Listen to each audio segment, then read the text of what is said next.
Welcome back to the True Gamer Podcast, a podcast hosted by two gamers for you, the True Gamers. That's right. What was that? I was checking if we were recording. I'm one of your hosts, Eddie, along with my bro, the inverted gamer himself, Sheps. Bro, how is it going? It's been so fucking long since we've been back here. It's been a while. We had like Christmas and stuff, and then sickness and stuff. Yes. Plague in both of our households. Yes. So the plague is rampant. So that was like frustrating. The worst thing is we both ended up as like caretakers. Basically, yeah. Our girls are like on the side dying, and we're like, look, Which, by the way, she infected me. We both had COVID. Yeah. And I'm like, it's a cold. Yeah. We're like, we've had man flu. We know things can get really bad, okay? I'm not this even wasn't lying. that. Yeah. And she's like, I'm dying, help me. And I'm like, oh, okay, I'll look after you, baby. Yeah, exactly. That's how I know childbirth is nothing. Okay? Innit? Ridiculous.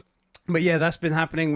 What's worse is that it happened right after Conbrosations Day. Yes. So it looks like we're like, guys, we're going to start a new year. We've got all this content coming. By the way, no content for the next couple of weeks. The thing about Combros Day is it's a big event, and because of that being a big event, it pushes back our content a little bit. But it's okay because we did Combros Day, we front loaded it. Yeah. Then we got the plague. Well, our girls got the plague. Yeah. And it pushed back our content even more. And we're making content for the FPN, the only content, the flagship show over there, which got pushed back even more. So seriously, Welcome to Jam. Zach Chino was like, yo, you guys aren't making anything. The Four Pillars guys aren't making anything. It's really just like, we're stuck here with nothing, you guys. And I'm like, I'm sorry. yeah, I would love to make stuff. But, anyway.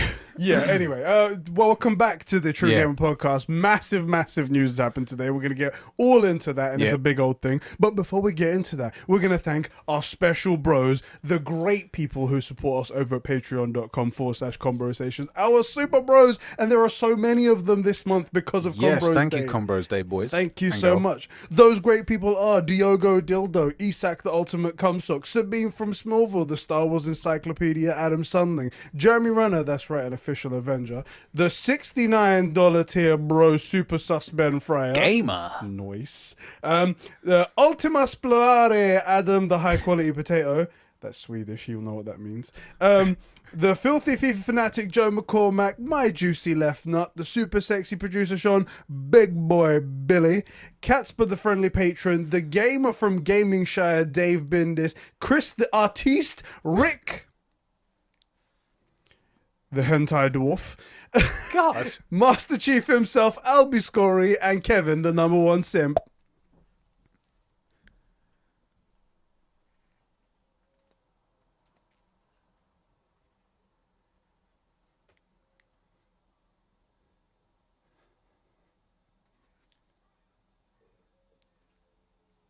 Of Activision buying Xbox. Thank you guys so much. The other way around, I mean. Sorry about that. Spoilers. Oh, shit. Oh, damn it. But thank you so much for supporting us, guys, in the month of January. All of that's going to Combros Day Meter, which is pretty much halfway done. Yeah. We're going to be continuing that because of all the delays and how I haven't been able to stream and stuff. We might possibly delay that until keep going until February, but all of that's going to go to funding content for the next year. Yes. Thank you so much. Head over to Patreon, all that good stuff. So you can join over 50. We're actually closing on 55 incredible bros over there. And you do get extra content. You get an exclusive podcast, early access to this, which is very interesting because that ties nicely into my announcement. Okay.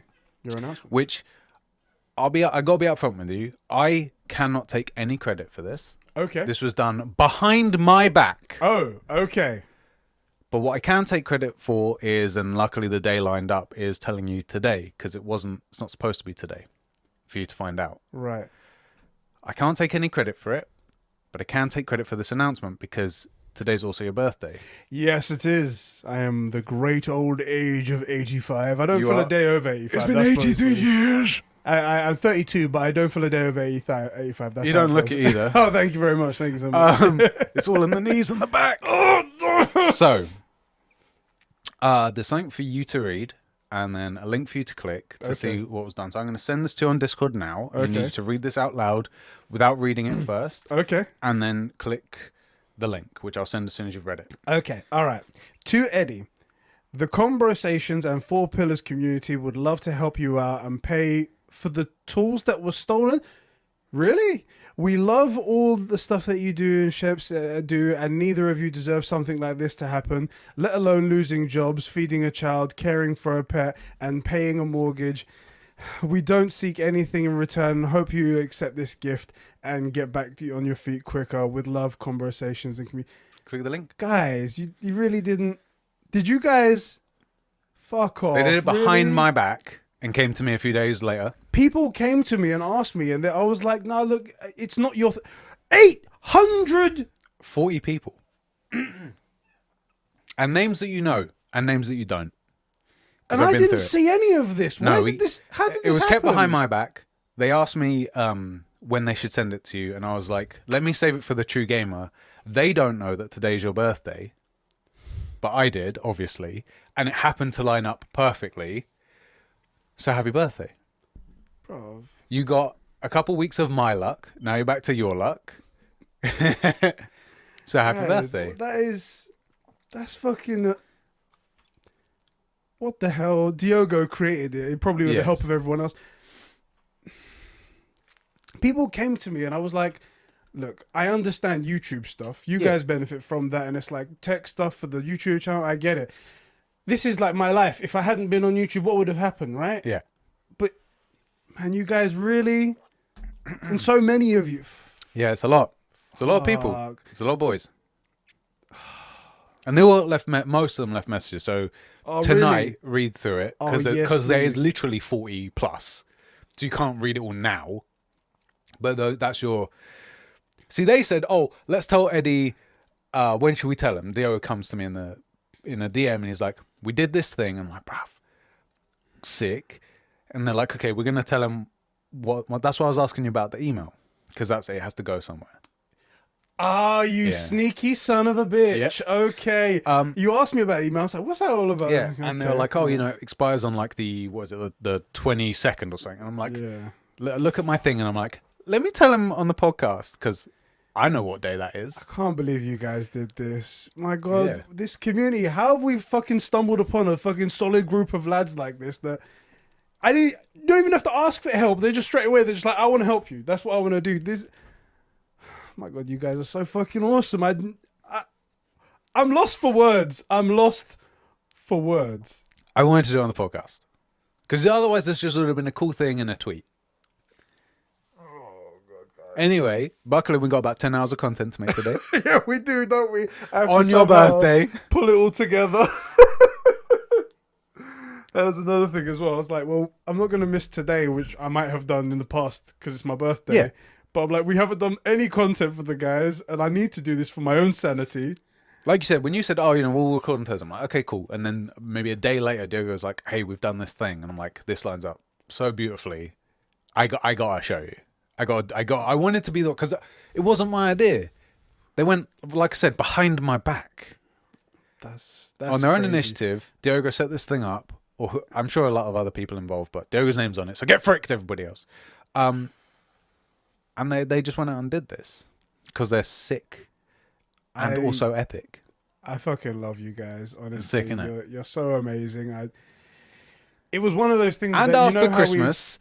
And after Conbros Day. Exactly. They already gave so much in Conbros Day and everything like that. There was, you know how we've had so much bad luck in our lives. You've had a lot more than me, but we've both had bad luck. Yeah. When it gets to that point where like you just sort of accept, you're like, of course this happened to me.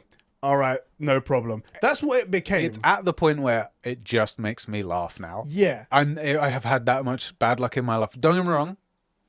Overall, I'm in a really good spot. Yeah. But like I've had a lot of bad luck. This one really sucked. Yeah. This one really sucked. And I've been feeling it still. I've been going to jobs more recently and I'm like, fuck, that tool that I had, I don't have anymore. Yeah. I need to either go buy it or figure out another way to do this thing. It's a lot of tools that you get.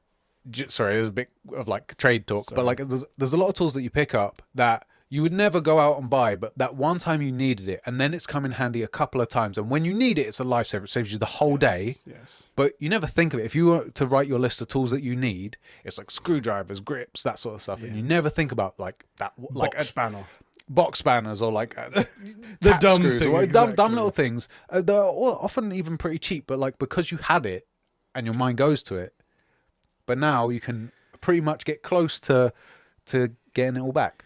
Guys, this is honestly thank you so much for your help, your generosity. This is way above and beyond what you guys should even think about doing for me. But the fact that you've done it, the fact that you care this much about what we do here, about my life, my personal life that is outside of YouTube, it really fucking means the world to me. You guys, I'm always going to be grateful for you guys. I want to be doing this for as long as goddamn humanly possible because of these feelings that you guys give me, this feeling of love and care and community that we have. I fucking love I'm just reading so through some of much. these messages. Some of these are just funny. Like, so there's one that's actually, It's like, why don't you say something nice? It's like on a card. It's like, write something in. Oh shit, I'm on the spot. Oh, God. now. Happy day. Oh God. well done. Honestly, Anyway. thank you so much. That was amazing. That was totally a surprise. You said, Yes, it was. I got an announcement to make. I'm like, all right, you're Yeah, coming out of could the be closet. anything, No yeah. problem. Yeah, I mean, bruv, if they don't know by now. Then they're not paying attention. The only one to that the doesn't know is my content. chick. Keep between us. Keep between us. She doesn't watch my content. She's not that supportive, okay? She ain't on Patreon. Come on now, don't be silly. All right, well, that took me by surprise. And Yep. I know we fucking have a real, unbelievable. we've got a big topic. It's important. We should cover it straight away. Yeah. But I wanted to completely derail us straight away. Straight out the Conbrosations gate. fashion. Exactly. How it is. Thank you so much, guys. Well, shit, I better bring my A game right now then. Yeah, you better, because mans are paying for your content. They're paying for your tools. This is it. This is it right here. Okay, all right, boys. Let's get started. We're doing these a little bit differently. We're going to jump right into the first topic just as soon as I hit on the timer. Which we definitely never start at the beginning. It's normal to start the first topic. Exactly. Right? That's how it is. That's how it is. Starting with the first topic. Microsoft have agreed to purchase Activision Blizzard for $68.7 billion. Billion with a B right there, just in case there's any confusion. And right off of the bat, I hate it so much. Because they could have chucked in an extra 300 million and rounded it to 69. Why not? What the hell is... Why not? For the lols, for the memes. I hate it for two reasons. God. Not just the 69, because that would have been hilarious. Hilarious. But like, round it up or down. Get me, you know when someone turns the TV volume to like 67? Oh. What are you doing? What are you doing? Even number, one exception for 69, Yeah. or if it's got to end in a 5. Mm-hmm. What are you doing?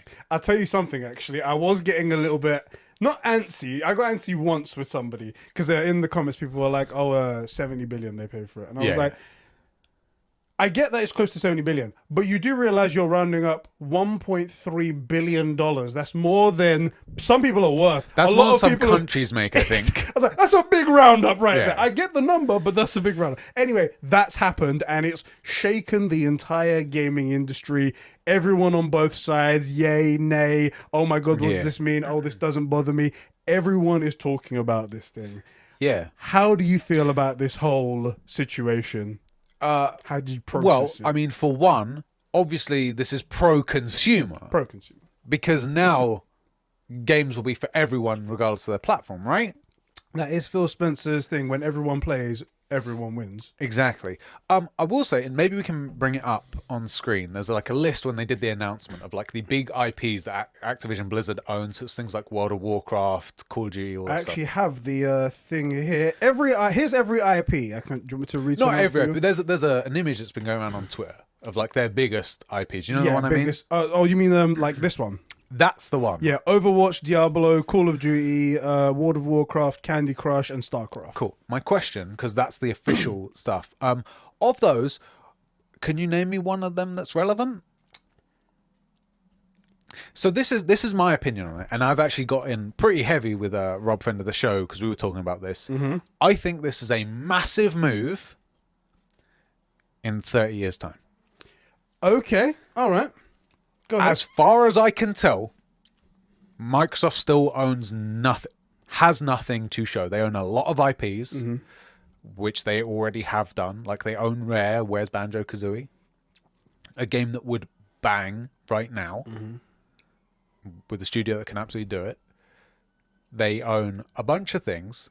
And the only good thing that's come out of their side in the last sort of year has been Deathloop, which was made commissioned by Sony. Yeah. And directed effectively by Sony. So they have guys, they have the talent, and not the management and the decision making right now. Now, in about 30 years, I mean, this is massive. It is a ton of IPs, a ton of incredible, forget all the negatives about the company. We're just talking about production, a ton of incredible companies with very talented people. Yeah. That could, were they managed properly and on the right project, make some brilliant stuff. Yes. As of right now, for this gen and potentially next gen, I do not see any freaking problems. As far as I can tell, and this isn't me being Sony, but I have frickle loyalty. Sony is a heartless, soulless company that will sell us down the river the second it makes financial sense to them. Yeah. As far as I can tell, all of the best games are on Sony right now. Right now.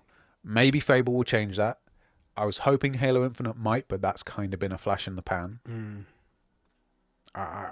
In 20 years, this move will be massive, and people will look back, in history class when they're like, oh, these are the factors that started World War One. Yeah. Franz, what's his face, and all that crap, right? They'll be able to reverse engineer it and find out what the true cause was. But this was a massive play.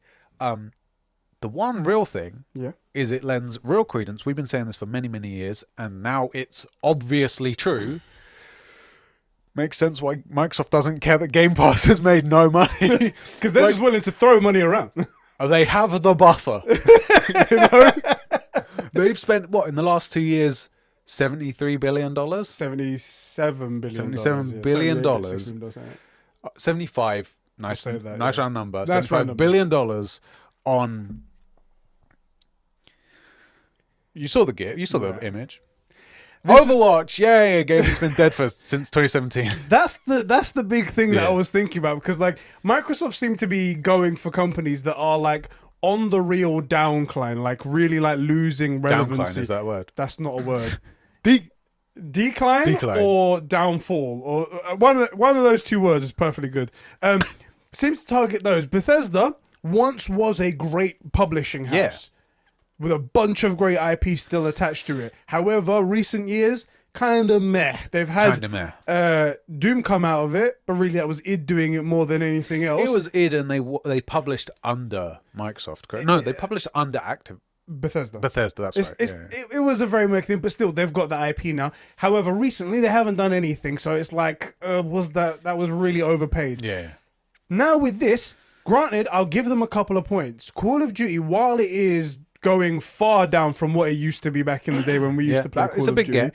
It's still making tons of money, so it's very profitable in terms of business. Also, on that, go on. The most profitable side of COD is the free-to-play, is Warzone. Exactly. It's not the pay-to-play, and this is a big thing, go on, Game Pass makes these acquisitions slightly less appealing.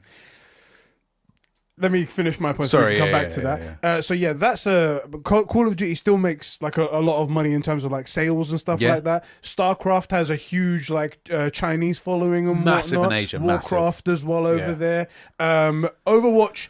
Maybe they can try and get something back, but that used to be a big thing. Not so much anymore. It used to be huge. It was cool in esports and stuff, And Activision's very, very, very rooted in the Major League Gaming scene, which is, when it comes to Major League of anything, baseball, NFL, whatever it comes to, there's advertising money there. There's always money to be made there. So this is, I think, a very good business decision for Microsoft. They're going to be hopefully recouping some of the massive losses that Game Pass is giving them over there. That's my good point for this whole thing. I think you're right. It's a good business decision, which I think will pan out in the next few years, except that Call of Duty sells a lot of games for $1 for 3 years. You can't, if it's coming day and date, you can't sell it now. That's the thing. The current model sells a lot of games. Right. If they change it and it all goes to Game Pass, then it doesn't sell. Well, then they need to make Game Pass work, or do basically what they did with Halo and make it incredibly predatory with microtransactions. And I mean to the point where the game isn't fun unless you pay, which isn't true for the other games. I haven't paid a penny to play whenever I played Fortnite or Apex Legends, which are two biggest... and Warzone. I haven't paid a penny for any of these games, and I have just as much fun as people that buy all the fancy skins, right? Yeah. That's the way to do it. What they did with Halo Infinite, not so much, and you can't get anything unless you pay. so. Yeah. But I think it's a good, like I said, it's a good business decision. Yeah. Maybe. What do you think personally the implications this has on the rest of the industry? Like, what does it have on Sony? What does it have on gaming in general and stuff like? Because I want you to get your thoughts out first, because I've got some big thoughts to lay out because of this. Well, I want to hear your thoughts. So I'll go pretty quick. One, it was like, I'm certain people are like, they're going to buy Sony soon. Different ball game entirely. Sony is like 5 times the market cap of this. I will say, it probably would be cheaper to buy Sony than to buy everyone else. I feel like the rate that they're going, they're like, okay, next we buy another company. It's like, right, just buy Sony, then you don't have to worry about the competition. I mean, it's closing in on 200 billion. Yeah, I mean, you know. But I mean, actually, you'd be buying a profitable business at least. Got him. I mean, there is that. But again, I don't think they can because they put themselves in the Game Pass position, right? So it's not quite analogous. As a consumer, I don't think this is an issue for me, really for anyone, because I'm going to go where all the best games are, right? Let's say console-wise, forget PC. Peasants. If they end up on Xbox, next gen we'll go to Xbox. Last gen, I was pushing real hard to go to Xbox, and we made a good decision sticking with PlayStation. And a lot of times, I end up with both. So it doesn't bother me at all. As of right now, all the good... all the best stories. Forget, let's say, like, that's a slightly different thing from best game. The best stories are on PlayStation right now. I think a better way to say that is the quality that PlayStation has is still there, and it's still the best. Right. It's what the most compelling argument is. Yeah. When you're like, which console do you prefer? Well, PlayStation has the better quality games. That's the statement of fact. Yeah. That's still true today. Yeah. And I don't see that changing in this generation, which I would love for the race to tighten up a bit. Yeah. Just because more quality stuff on Xbox is never going to hurt anyone. No, it's just going to be great. Exactly. So as a consumer, I don't see it being an issue for me. It's not like this a kill shot to Sony, right? All Sony has to do to stay relevant is keep doing what they've been doing, which is make great titles with great stories, and every now and then either reboot an IP in a really interesting way or make a new thing, right? Quick question, what you just said there. Yeah. And we'll come back to this after I go through my list and stuff like that. So just a light topic here. Do you think that PlayStation actually can just sit by and do nothing? Absolutely. Yeah? Yeah. Okay, we'll talk about that. Yeah. No. We'll talk about that a little bit more in a second. Okay. So I've got a lot of points here that I've been thinking about, and some really quite disturbing points, I feel like. So maybe some people haven't thought about it. Maybe some people have. Okay. Because I want to be clear, that was a service level, because I want to get to this. That's fine. And you can talk whenever we'll discuss this. Yeah, talk about it. One thing I did just remember, Go on. and I'm curious to get your thoughts. We both played Cyberpunk. Yeah.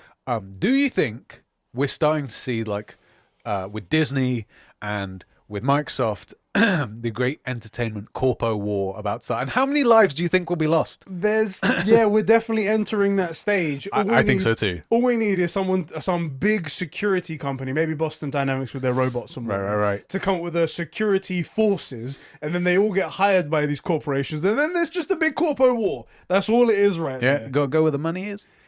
Okay, yeah, so my personal takes on this whole thing. Yeah. I've got a few positives here. One, like I mentioned before, I think this is a good business move for Microsoft. They're going to make a lot of money because Activision does make money, especially off of like the Major League Gaming, Call of Duty. Sponsorships and stuff. Exactly. Call of Duty does sell even though it is on the decline, so that's still money being made and whatnot.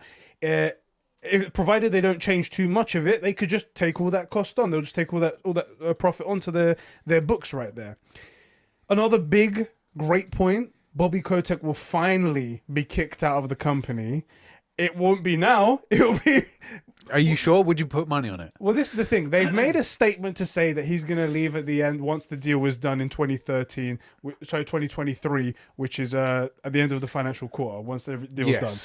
However, that could just be words. We don't know. It absolutely could be words. We decided to keep him on for the business structure, or also giving him a year plus to work on his CV and find another job as a high-paid exec. He's still there, and also when he leaves, he's going to be given a ton of money. Oh yeah.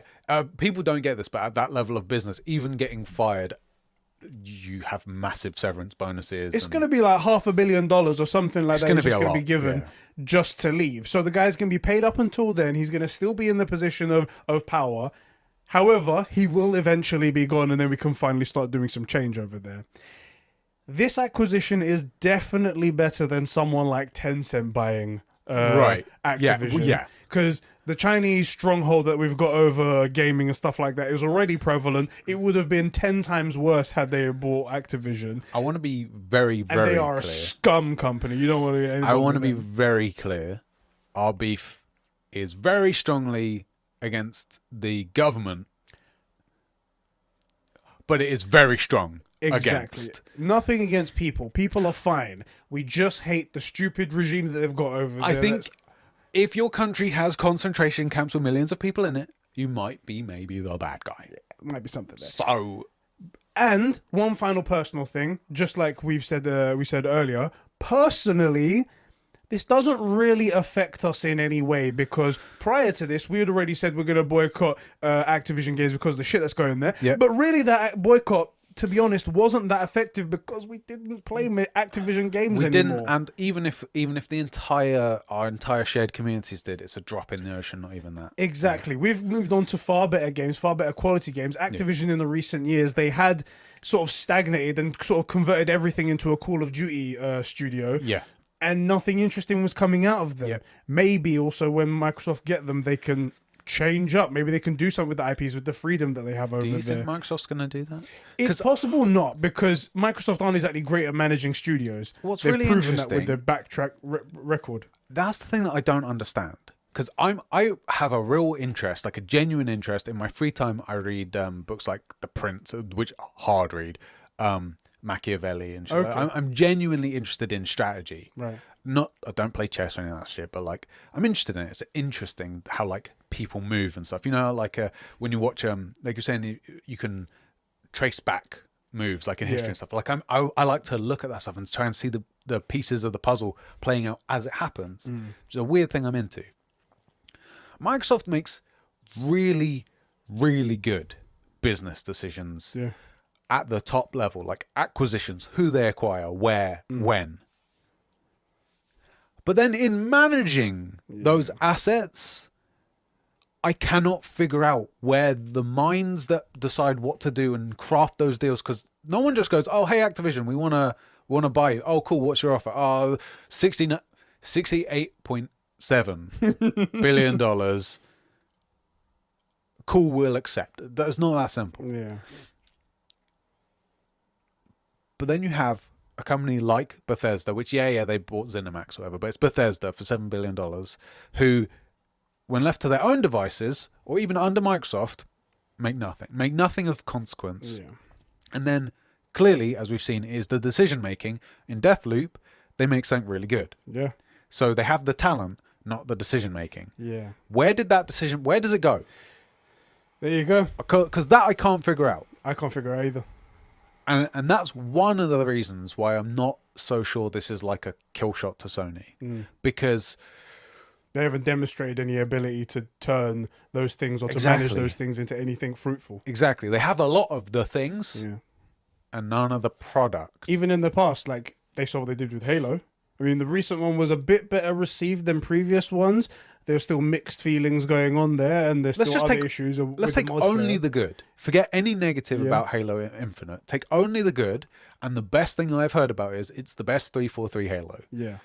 That's the best they can do. It's the best they've done since they've got their hands on We'll it. also ignore the potential that it cost them $500 million to make. Yeah. Which, that number is very high, but could well be true.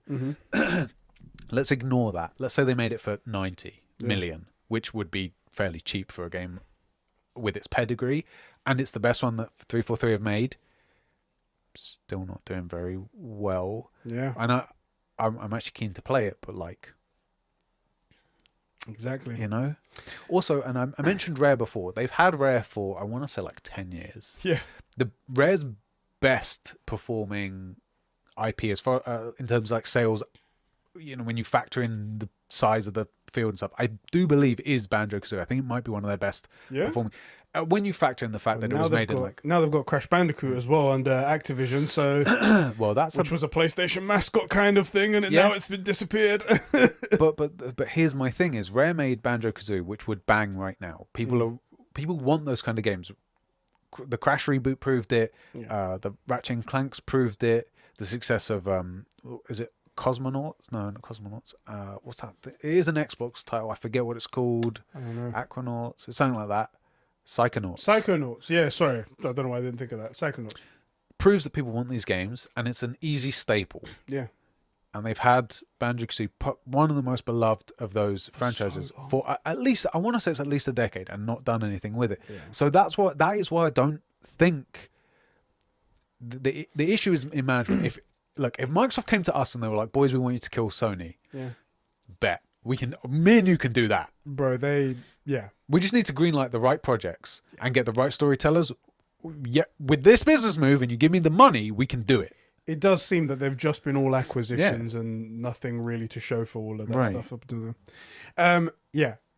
Sorry, mind if I continue? Please, yeah. Now I'm going to go on to the quite bad negatives of this whole situation. Okay. It gets quite bad here. So, obviously, losing another third-party publisher has massive downsides because it closes off options for some gamers, restricting of where they can go to play their games and whatnot. Potentially, yeah. All to satisfy one vision of one company. That's what this is right here. I know everyone's like, well, just buy an Xbox. I'm like, cool, that's fine, but there's requirements, there's barriers to entry. Yeah, they're not free. If it wasn't such a thing, then like go and buy a PlayStation, go buy a Nintendo, then you're fine. You don't need to do anything. That's not pro-consumer. It's all about breaking down those barriers and also taking something that was available here and taking it away from that place. That's the idea right there.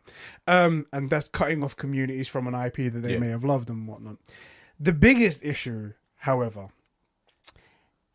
is that Microsoft came up with this whole Game Pass idea as a means to survive because they were on the ropes. They were about to be destroyed. Wow, you just came out and said it. I just came out and said it. Didn't even buy him a drink. You just said the thing. They made this whole thing as a means to survive against Sony and to a lesser extent Nintendo. Yeah. To just survive the competition. If this was a great thing, if Game Pass was a thing that was like revolutionizing the industry, I'd be like, cool, that's fine, because companies do that kind of thing all the time. They do something radically different and it changes the gaming community and we all move forward together. Yeah. Xbox have done something that has revolutionized the industry before. Xbox Live revolutionized how we played games together online. Other companies have done other things, like when they came up with Bluetooth headphones, for example. It didn't destroy the headphone market when it left. It just made it more convenient for people and gave people another option. The same way that online gaming made it better and easier way to communicate with other people. Play other games together. The Xbox Party system is massive. It's been a massive improvement to the whole of the console world. The whole industry, everyone benefit from. There's been a lot of good things that Xbox has done, but just not in the last 2 generations. And that's one of them. Now, they are pitching it. They are acting as if Game Pass is one of those brand new revolutionary things that is all just great and will move the industry forward. However, it isn't. It absolutely is. It's been proven by the steadily increasing, rapidly growing growth of Game Pass. Right? That's never taken a step back. And that almost has a bit of my next point. Cool, sorry. Microsoft now, out of desperation, have made a service that not everybody wants, and that's evident by the number of subscriptions, because at 25 million, they said that now they're at 25 million with this is after Halo and Forza. Yeah, halfway to profitable. At 25 million,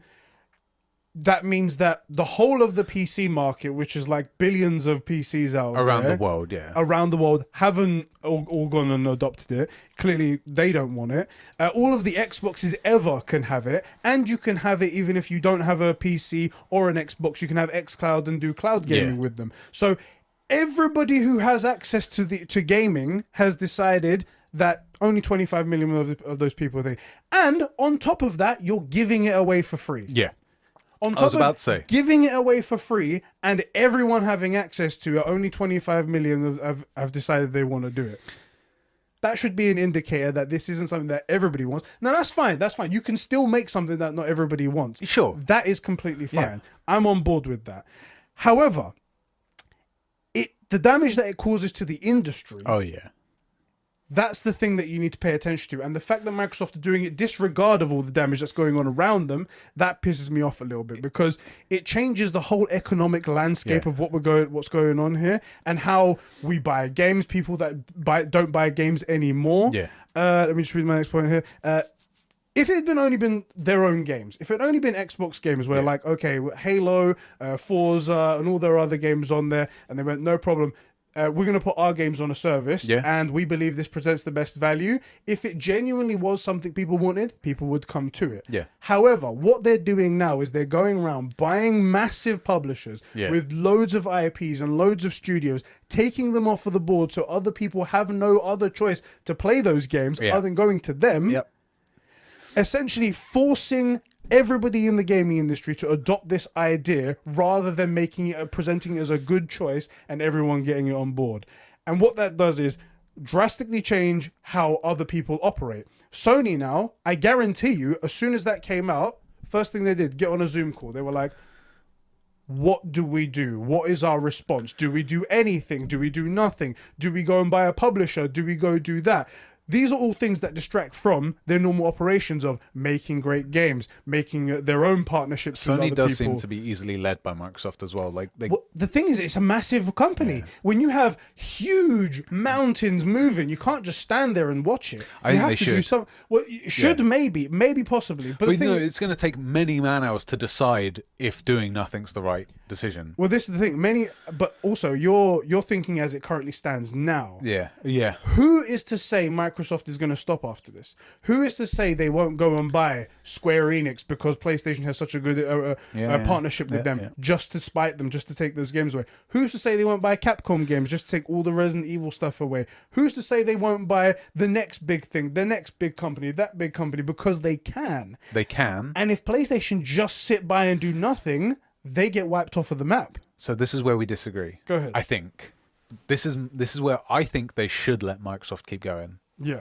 Because I think Microsoft's going to start eating itself. What they're doing is potentially making good business moves, but currently under their current business model, they're growing poison crops. So they are seeding the dirt with all these companies that they have and all these future IPs and poisoning it with like fertilizer with Game Pass.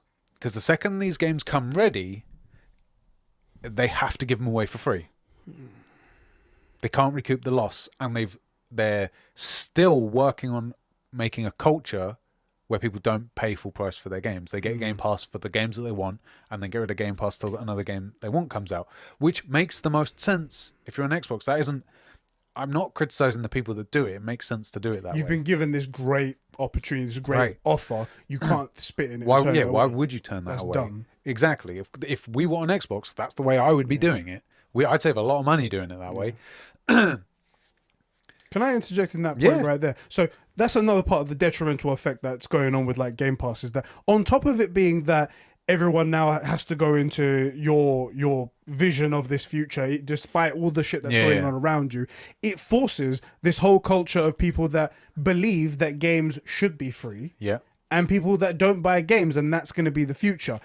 That has multiple effects. It has effects on third-party relationships, third-party game makers who can't now make any sales on Xbox because those people believe that games should be free and included on Game Pass, which adds so much more pressure onto them to either do one of two things. One, suffer the losses, possibly even die and close down their studio, or head over to Microsoft and hope maybe they'll buy them out or something like that.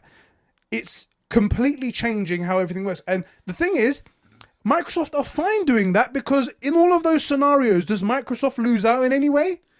They don't. They may lose money, but they're okay with losing money. That's the issue. Unless they keep growing. If they keep acquiring these companies and then forcing them to release for free, basically, it will take a toll. Even Microsoft can't continue to do that. I believe if they keep growing. If they stay where they are, I believe that as well. Because the thing is, they've acquired a massive publisher right now, and that's even big of a weight on your shoulders when you're giving away games for free. If they then go around, if they're going to continue all of those franchises and not close them or anything like that, and then give them all away for free and continue to do that, it's going to be too much. But then if they go and buy another one, then it compounds it. But they show no sign of caring. They do show no sign of slowing down. Interesting analog, also involving Sony. Movies. There's a slight tangent, but like I think it demonstrates the point that I'm getting at. Okay. Disney and Sony have a relationship, right? Sony owns Spider-Man. They basically have an entertainment monopoly on superhero movies. Yeah. For all but Spider-Man, basically. Mm-hmm. In the last few years, other than Endgame, what did they make? They made Black Widow and Shang-Chi. Well, I haven't seen Shang-Chi, so I won't comment on that. So in particular, because I'm making the argument. Eternals, which was dog shit. Black Widow, which was garbage. Captain Marvel. Mm. And then Sony comes along, the independent that is specifically there to the only way it can stay relevant and compete is to bang, and gives you No Way Home. Right? That's the same thing, but just in gaming. Now the question is, has Disney looked at that and gone, damn, our Disney Plus shows are banging, most of them, because they're good. Yeah. And they're telling good stories instead of trying to, and this is the real issue. They try to push political agendas in these movies, right? So Captain Marvel and Black Widow are really obvious examples of like the girl power kind of thing. When we were fine with girl power before. Well, this is the thing. You tell a good story. The most important thing is you tell a good story with good, compelling characters. Like the reality is that most people, I'm not saying sexism and racism and all that stuff doesn't exist, but most people aren't. And we vibe with good stories. You want to get the best political statement out there, don't make it political. Other than like the obvious looking at him, is it obvious to you that Cyborg's black? No, not really. Or I don't think of him as a character. He's a superhero. Yeah. One of the biggest superheroes in one of the biggest superhero movies. But that's because we're not racist. That's unfortunately the people that are making the decisions. But well, that's the thing. The people making the decisions are. But more importantly, it was a good story, well told. Yeah. That's all anyone cares about. Yeah. Right. The DC TV shows show this as well. You try and push political agendas, you don't worry about quality, and you get things like Supergirl. Yeah. We've all seen those clips, right? My point is that to stay relevant, all Sony has to do is concentrate on a good story. Yeah. And they did it. They've done it against Disney in the superhero space with No Way Home and, well, let's say this recent trilogy of Spider-Man movies, right? They're doing it in games. I don't think they have anything to fear as long as they stick to their recipe. And the only possible like counterpunch to that is for Microsoft or Disney, whichever example you wanted to use, to start producing good content, which is nothing but a win-win for us, because then we get better movies and better games. We don't have to sit through Black Widow. We don't have to sit through Captain Marvel. We don't have to sit through Eternals. We get more movies of the caliber or better of No Way Home. Yeah, yeah. And Nintendo has also proved this. All Sony has to do is their like business thing is just be the place for these things. And there are also good things over there. Nintendo's repackaged the same game at full price for 26 years.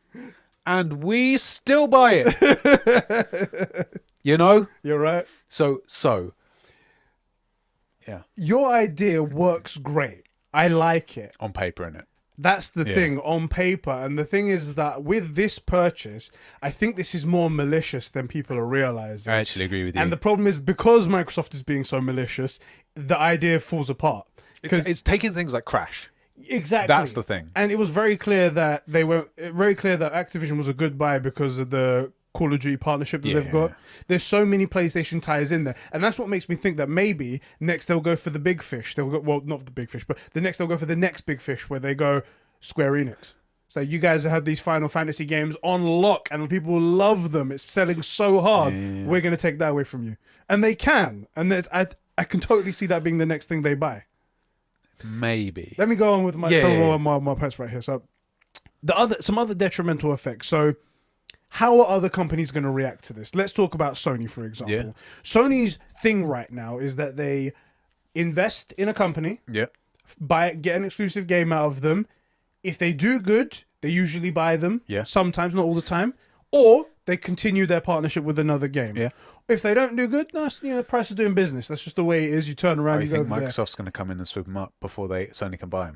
They possibly could. Right. There's Sony buy from soft. Just buy from real quick. Oh fucking hell! If you'd buy from software, that would be so. Anyway, Yeah. but that's their idea. Now, Game Pass is putting so much pressure on everyone Yeah. and Sony that Sony are now rumored to be making their own Game Pass competitor.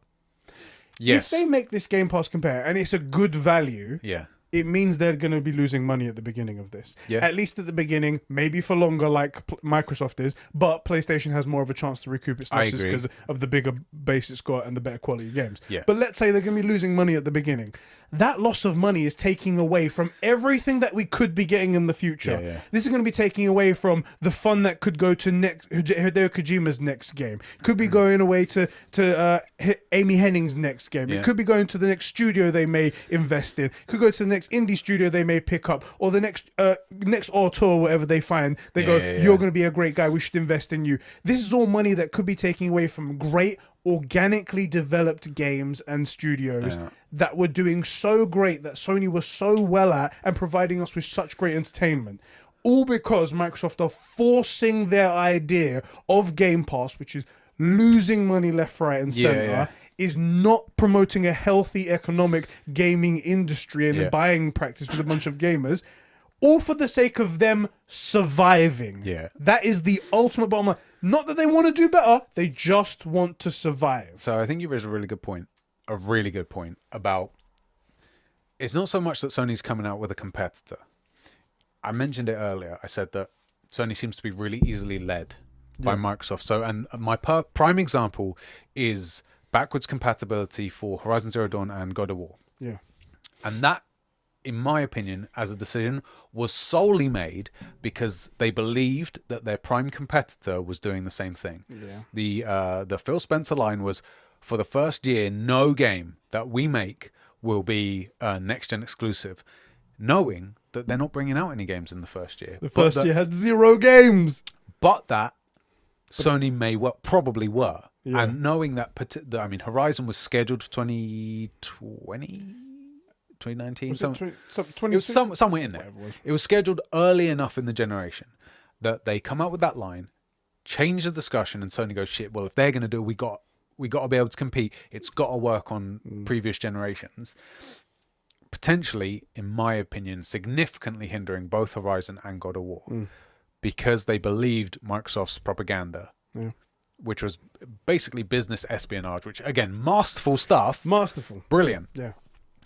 And so my big concern about the Game Pass competitor is that they're not doing it because it's a good business move, but because they're trying to compete with Microsoft, and they shouldn't be. Now, if it's done properly, if it's cheaper access to games that have already come out, like let's say like 6 to 9 months after they've released, or like an old backlog, stuff like that, brilliant. If they go with the day and date, it's never going to work. It's going to destroy their culture, because one thing, and not just Sony, like Nintendo have this as well, have a culture of people just being willing and happy to purchase good quality games at full price, which is how they make money. Yeah. As well as that, there's some microtransactions in there, but that's the culture that both these companies have grown. Microsoft are finding out very harshly that when you give every game away for free, pretty much, people stop wanting to pay for games, and then there are knock-on effects. You think you have to keep giving out games, so you give out trash games, and it's like this. I believe they knew all along. I believe that they're very smart. I believe that somebody brought up the idea that, like, if we do this and we do it at a low price, there is an effect that people stop buying games on the side. And they're like, that's fine. That just means more people coming to our service. And then they went, well, what about all the other people? They're not involved in our company, so it doesn't matter. I think they're being very, very ruthless and not giving a fuck about what it does to the rest of the industry. I think that big picture, that's incorrect. But I think they thought that. Oh, yeah? I think they thought we will get enough people on here. It's arrogance. Like, we're Xbox, we've got Halo, we've got Gears of War. And we're giving it away. Surely we can get 50 million straight away. People are going to jump on this service. They'll flood to it. It will be a recurring monthly subscription. Once that 3 months of $1 goes, it'll be such good value. They'll stay on it for $9.99 or $14.99 or whatever. We'll be raking in the money. The fact that we pay for the games up front will be insignificant. Yeah. 5 years later, still at 25 million. Losing. Still losing money. Losing money and losing customer base. Exactly. But also made millions of people not want to pay for games anymore. caused this massive negative effect on the industry. I think they thought that for sure, but it was arrogance. And look, if you're on Xbox, Game Pass makes a lot of sense, and that's how you should be playing all your games. That's how you should do it. Right. Not just because it benefits me because it hurts Microsoft, but because that is the best way for you to do it. It makes sense. You should do for you. That is the best. Yeah, you should do it. Also, look, if you like, the best way to play a Ubisoft game is to buy it secondhand. Yeah, exactly. Right? Exactly. Here's that question I wanted to ask you: whether or not PlayStation should do anything. I think you're right that they shouldn't do anything, and they should just stay the course and make good games. Yeah. And again, quality will eventually rise to the top. Yeah. In fact, quality can't be wiped out. I don't think no matter how much they buy, the quality that Sony makes will always trump that. Now, the problem is that Sony isn't like PlayStation. PlayStation gamers and gaming on PlayStation isn't just the first party games. Agreed. It's the first party games that you get in between your game, whatever you play with your friends or whatever you talk about. Exactly. So those other games do need to exist, and that's why we like them. That's why we love third parties. That's why they're still around. That's why we need them, and that's why this is such a bad idea, because we need those third party people around to make it all balanced and stuff like that. So then it asks the question: if PlayStation does sit around, will Microsoft buy everything? And they could, and you can't just sit. The Ben Affleck line, if there's even a 1% chance, you need to treat it as if it's an absolute certainty. And you need to prepare for that. So then does PlayStation go out and buy someone or merge with someone? This is my big concern, actually, which is that, like I said it earlier, like you need to snap up from. Right? From Software, because they make great stuff. You work with them. You have a great relationship. I don't know if they can afford Square, but, you know. I think they could. They probably could. The thing is, also, these PlayStation isn't poor. It's poor in comparison to Microsoft. But it's not poor. No. It can buy a company if it wants to, or work out an acquisition deal, pay it off over a couple of years, merge with someone, whatever it might be. They can work it out. Sony's a very healthy company. Exactly. It's just a different scale, and that's the big issue with Microsoft. But it's not Sony and Microsoft butting heads. It's Xbox and PlayStation divisions. That's the key thing, although Microsoft seems to very easily blur those lines. My big concern is, much like we were talking about earlier with Microsoft leading Sony around by the nose, is that this just becomes an acquisition war, which obviously Microsoft will win just an acquisitions war. However, we do end up seeing pretty much the decline of third-party titles. Exactly. And third-party development houses, because one of them snaps them up. And so it just becomes, we have to buy all of the... Either Microsoft or Sony, you don't get... One of my favorite games is on the other platform all the time, in every scenario. And then you're just stuck in the middle. I'm not saying, by the way, that there will be no third-party titles. I do not see Call of Duty being Xbox exclusive. You're missing out on 100 million gamers. That's a question I want to ask after this. For something like Call of Duty, don't see it happening. For something like Crash, I could... Crash is an interesting one. I don't know if Xbox players would buy Crash. Well, they won't buy anything, but if they would like Crash, right? Or if they would get it maliciously as a, haha, this used to be yours kind of thing, because Xbox seem to be really malicious. My real big concern is that, and I said earlier, look, Sony needs to buy from and maybe Square, but then we end up in this arms race of just buying up the companies, and these two companies just get bigger and bigger and bigger. And the problem is that Sony is not exempt from the Microsoft management syndrome, right? They currently are making great decisions with their IPs, or IPs that they have made, like Deathloop. If they get big enough, just like what happened to like CDPR, things get diluted. Right? Is it possible that they could purchase all these things and just keep making bangers? Absolutely. Is it likely? No. And I don't want to see it just that the only two things out there making games are either Microsoft or Sony, and Nintendo's its own thing. So let's just take those two. I don't want the only people making movies to be Disney and Netflix or whatever. You need other stuff out there, so that there's creativity, so that there's variety.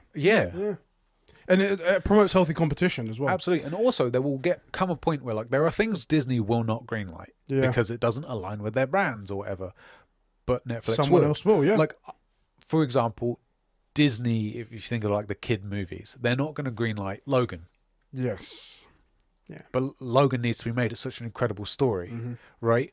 Such an incredible movie. They're not going to greenlight The Witcher because it's like I'm painting a specific picture. I'm sure Disney might, but like it's not family friendly. Swearing, sex, killing monsters, killing people. Like they want, in my example, things that align with their brand, so they might not greenlight it. Well, it's a good thing there are competitive services that will greenlight these things.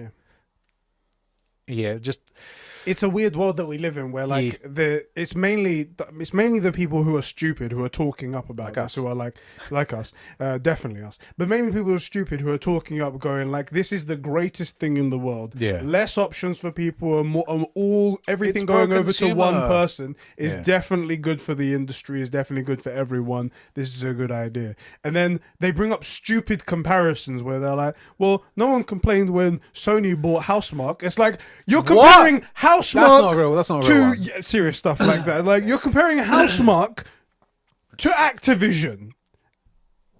Shut up. For the record, I want to say one thing, because you undersold that. It's Activision Blizzard. Activision acquiring Blizzard was massive news. Yes. That is huge. Blizzard prints money. Yep. As well as having some very questionable political things. Yes. But the fact that they service Starcraft, Warcraft, and World of Warcraft, huge, massive. So Activision purchasing Blizzard was massive, as a third party company, and he's bought both. They bought both. it's a thing. Okay, I've got a few more points to rattle off, and then we'll go into more like the game side of things and whatnot. It's gonna bother me a lot because I'm sure there's going to be the usual suspects, you know, the Dustin Laguerres and the stupid people, Paris Lilies and stuff like online, who are going to completely, the people with the check marks next to their name, who are just idiots and whatnot. Who are bought and paid for. Exactly. Shills, or worse, doing it all for free. I actually agree with you. If you're going to shill, at least get paid. At least get paid for it, right? Who are going to say this is a great thing and completely ignore any of the negative effects of it. Because the monopolization of it is negative. That you can't deny that. That's something that you have to address. Yeah. And these people are just going to completely ignore it. I will say something funny. So this is funny. When Starfield tweeted about a week or so ago about Starfield, it was just like a little gif of like one of their shots and whatnot. I went under there and I was like a typical troll, and I was like, please, Bethesda, bring this game to Sony. Please bring this game to PlayStation. Right. I need it so bad. We need it. There's nothing to play. There's nothing to play proper like that. And then obviously everyone took the bait. They were like, just buy an Xbox. Cry more, Sony, baby. And I'm like, you guys all idiots. This is very clearly a obvious bait was obvious, isn't it? And they're just too ingrained into their thing. That Mad Max? That's bait. Yeah, but none of them saw it. They were all so into their little world that PlayStation are crying over it because they didn't get Starfield. Anyway, one person came up to me going, and this is fucking hilarious. He's like, blame Sony. They were the ones that started this whole exclusive thing, and Microsoft, he actually said, Phil Spencer doesn't like exclusives, but he's only doing it because Sony is making exclusives. And I was like, what? No, hold on. Hold on a minute. I've been playing both these consoles since the first generation of them. As far as I can tell, and this is not a beef because I love these IPs, specifically the ones I'm going to mention, Halo. One of my all-time favorite things, in my opinion, is the thing that it's the first shot fired. In between these two guys, for sure. Sony had Spyro and Crash and stuff, but it's not Halo. And also, exclusives came way before PlayStation and Sony even existed in the gaming What are you talking industry. about? You tell me that Nintendo only made games you could play on Nintendo. Don't be ridiculous. No, Atari never did anything like that. Oh, shit, I forgot about Atari. Guys, this guy was like, as if like Sony were the one that coined the exclusive, and then Xbox were like, I guess we have to do it as well now. Anyway. We don't want to, but to stay relevant for you guys. Sony have forced our hand. Right. That's what they've done. Fucking. Anyway, that tweet made me laugh, and it came up here because then it goes into the argument where it's like, when one person does it, do they have to retaliate? Right. And in this situation, if Microsoft do go start buying, and if Sony, which we don't want them to do, if they go and start buying, then we know exactly who to blame. Yeah. The person who started making these massive moves, forcing somebody to react because they had no choice. And then we end up in, like you said, in the Corpo War, and then it's just, everything's just shit. The big thing, which is where my only real concern comes in here, is because Microsoft is the size that it is, and it doesn't seem to draw a line between itself and the Xbox division, that natural selection can't take place. Sorry, boys. So if it was just Xbox and PlayStation divisions, Yeah. they would have to go by natural selection, and what doesn't work would have to stop being made. Yeah.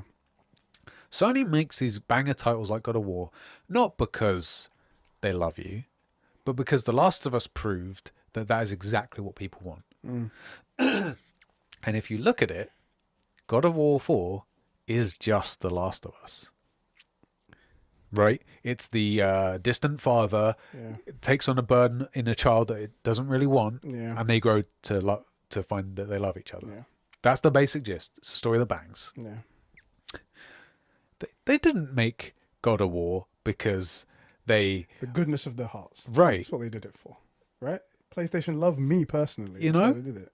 Right. Like, it's because those are the things that make them the most money. Yes. And they make them to that quality because it makes them the most money. Yeah. That's natural selection. Yeah.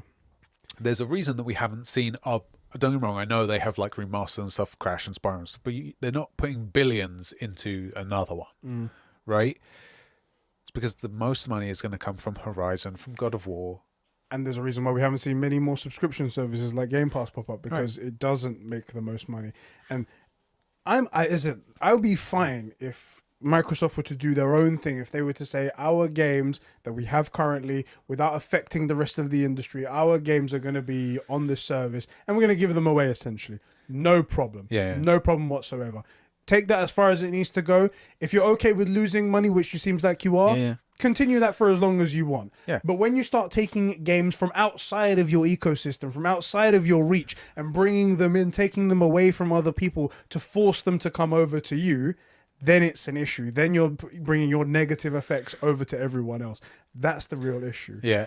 The other thing is that Game Pass isn't a terrible idea. It's just been implemented awfully. What it should be is a way to access the backlog of titles after, say, a year. That's a great value proposition. Yeah. You know? Anyway. And there's one final point. Microsoft paid way too much money for this company. So the market value of it was something down in like the $50 billion or whatever it is. Is that right? Yeah. It may have changed just now, but they paid 45% more than what the market value was where it was. So essentially what Microsoft is saying, that they're saying a company that treats their employees like crap and everything that they do is rewarding them. Shit. They're paying them. You're right. How much does it say? So I googled their value last year. Okay. So presumably this is the last quarter of 2021. Yeah. Call it 51 billion.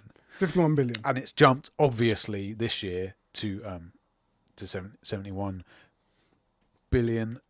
Although maybe they had a bad year in 2021, I guess. They may have had a bad year with all these allegations and stuff like that. But still, the value of it dropped because of those allegations. Yeah, and that means you should be able to pick it up for a discount. Exactly. A moral company would be like, look, you guys are in the shit and whatnot because of all the bad stuff you've done. Yeah. We are going to take it for that lower price because that's your punishment for doing what you've done. Yeah. However, Microsoft came in and were like, you guys are scummy people. We're going to overpay and give you guys way more money. And then all of those execs that did all the bad shit are just going to get a nice big cut from all of the nice stuff. bonus. And then skedaddle out of there. That's the toxic thing, actually. That's so fucking shit, right? It feels like this is malicious. I said that's the bit that feels malicious. Paying fair value, for the record, fair value when we say like the market cap is about that plus, like when you buying businesses isn't the same as like buying a car, right? A car has a value and you pay for it on the day. Businesses, if they're like earning you money, then there's like rates that change things, all sorts of stuff. But like paying a fair price for Blizzard would make sense. Paying 40% above market cap sounds like they're specifically trying to bring it under the umbrella so they can have the option to take things away from. And what's worse about that is that apparently, this is rumors, apparently Activision were the one that approached Microsoft to sell. So they are in a position of desperation. They are coming to you, and then you've rewarded them by giving them way more than they're worth. If that's true, this is totally malicious. If that's true. big if. Now, look, I will say, if we were Xbots, if we were just banging on about Microsoft, I would be more happy about this. I'd be in the position of, okay, we got... The thing is, we would never be Xbots because we are actually pretty fair about these things. We're fair about everybody in this community. If I was on Xbox and didn't have a PS5 and didn't intend to get one, I would be thinking, great, we have a lot of potential for new IPs. But what have they brought out that's been any good recently? Not a lot. So great, we have more things that could potentially disappoint me. And I hope they won't, but they might. That's why I went on Xbox. Not because there's nothing to play there, but because there's nothing of the quality that we would like to play there. Doesn't mean it won't. Fable could change that entirely. Could. Halo Infinite was a massive leap from the last stuff they were making. If they bring out a real Fable successor, not quite back in the race, but like... It'd be a good step. Good step. Solid step. It really would be. And Fable is enough to make me look at getting like a Series X, pre-owned. Yeah. Let me read a few of these guys' comments out. I asked the community as well after this came out what people think about it. And I'm quite proud of our community because their thoughts were solely on the people that were being affected at Activision. Like, because obviously... The people there, if they get treated well, they make better games, and that's good for us as well. And also, these are the people that are making our hobbies. Let's treat them nicely, Let's give them a decent place to work in and whatnot. So, let me read a few of these out here. Eagerly, this is our boy Alpha Aquilella. He says, do I care about games? No. What do I care about? The toxic culture. I just want them to be able to for it to be able to be fixed, and then we can have fun with the studio. I also hate that buying Game Pass means giving some money to that studio. Thankfully, Game Pass it will come to Game Pass later. Also, not worth mentioning, 25 million subscribers. I didn't mention that one there, but that's something he mentioned there.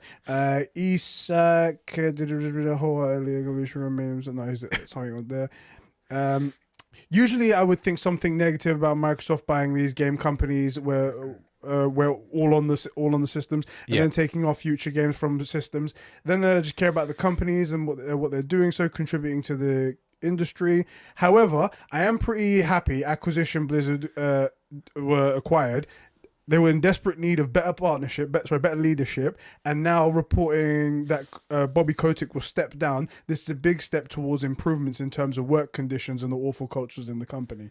Which, again, we hope that's true. I mean, I do have a good feeling that Microsoft will sort out at least the culture and bring more of a, what's the word, like...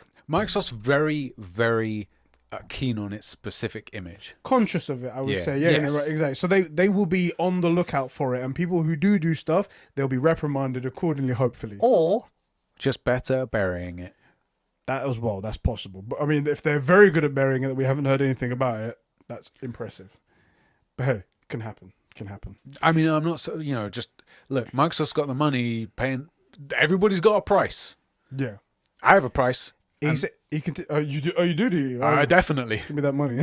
give me that price, and I'll see if I can sort you out. A company as big as Microsoft surely don't want to own companies like Blizzard and Activision are now. So I'm sensing a big change in the same way that I hope Microsoft buys Ubisoft next, so that they first off have one of their own games on the PS Store ever again. Because he doesn't want Ubisoft games on PlayStation, Fair and so enough. that perhaps Guillemot and the other shitheads are fired, so we can see some change there too. Only realistic way I can see positive change happening there, if you ask me. It's very good. I do think that is definitely on the cards. If you have a big merger or acquisition like this, they can come in and say, and only really in that immediate phase, okay, we're getting rid of these guys. You do not align with the company policies for whatever reason, even if it's like unfounded allegations, let's say. You're out. Yeah. Much harder to do after a year or two. Yeah. So they can come in, and that wouldn't be a bad idea to get new management in and say, look, and it's fairly easy if they acquire companies like this. You've been failing in these areas. You're no good. You're out with bonus. That's how it works. Stupid. But it would be fairly easy to remove a lot of those people. Does that mean the culture changes significantly and it gets better for everybody? Maybe. Yeah. And look, I would love to see a world where Ubisoft starts making good games. And look, if they do, they get bought out by not Activision, freaking Microsoft. Eves is kicked to the curb. Yeah. The worst offenders are kicked out. New management, and they make a banging game. Great. Like, redo Black Flag or something. Yeah.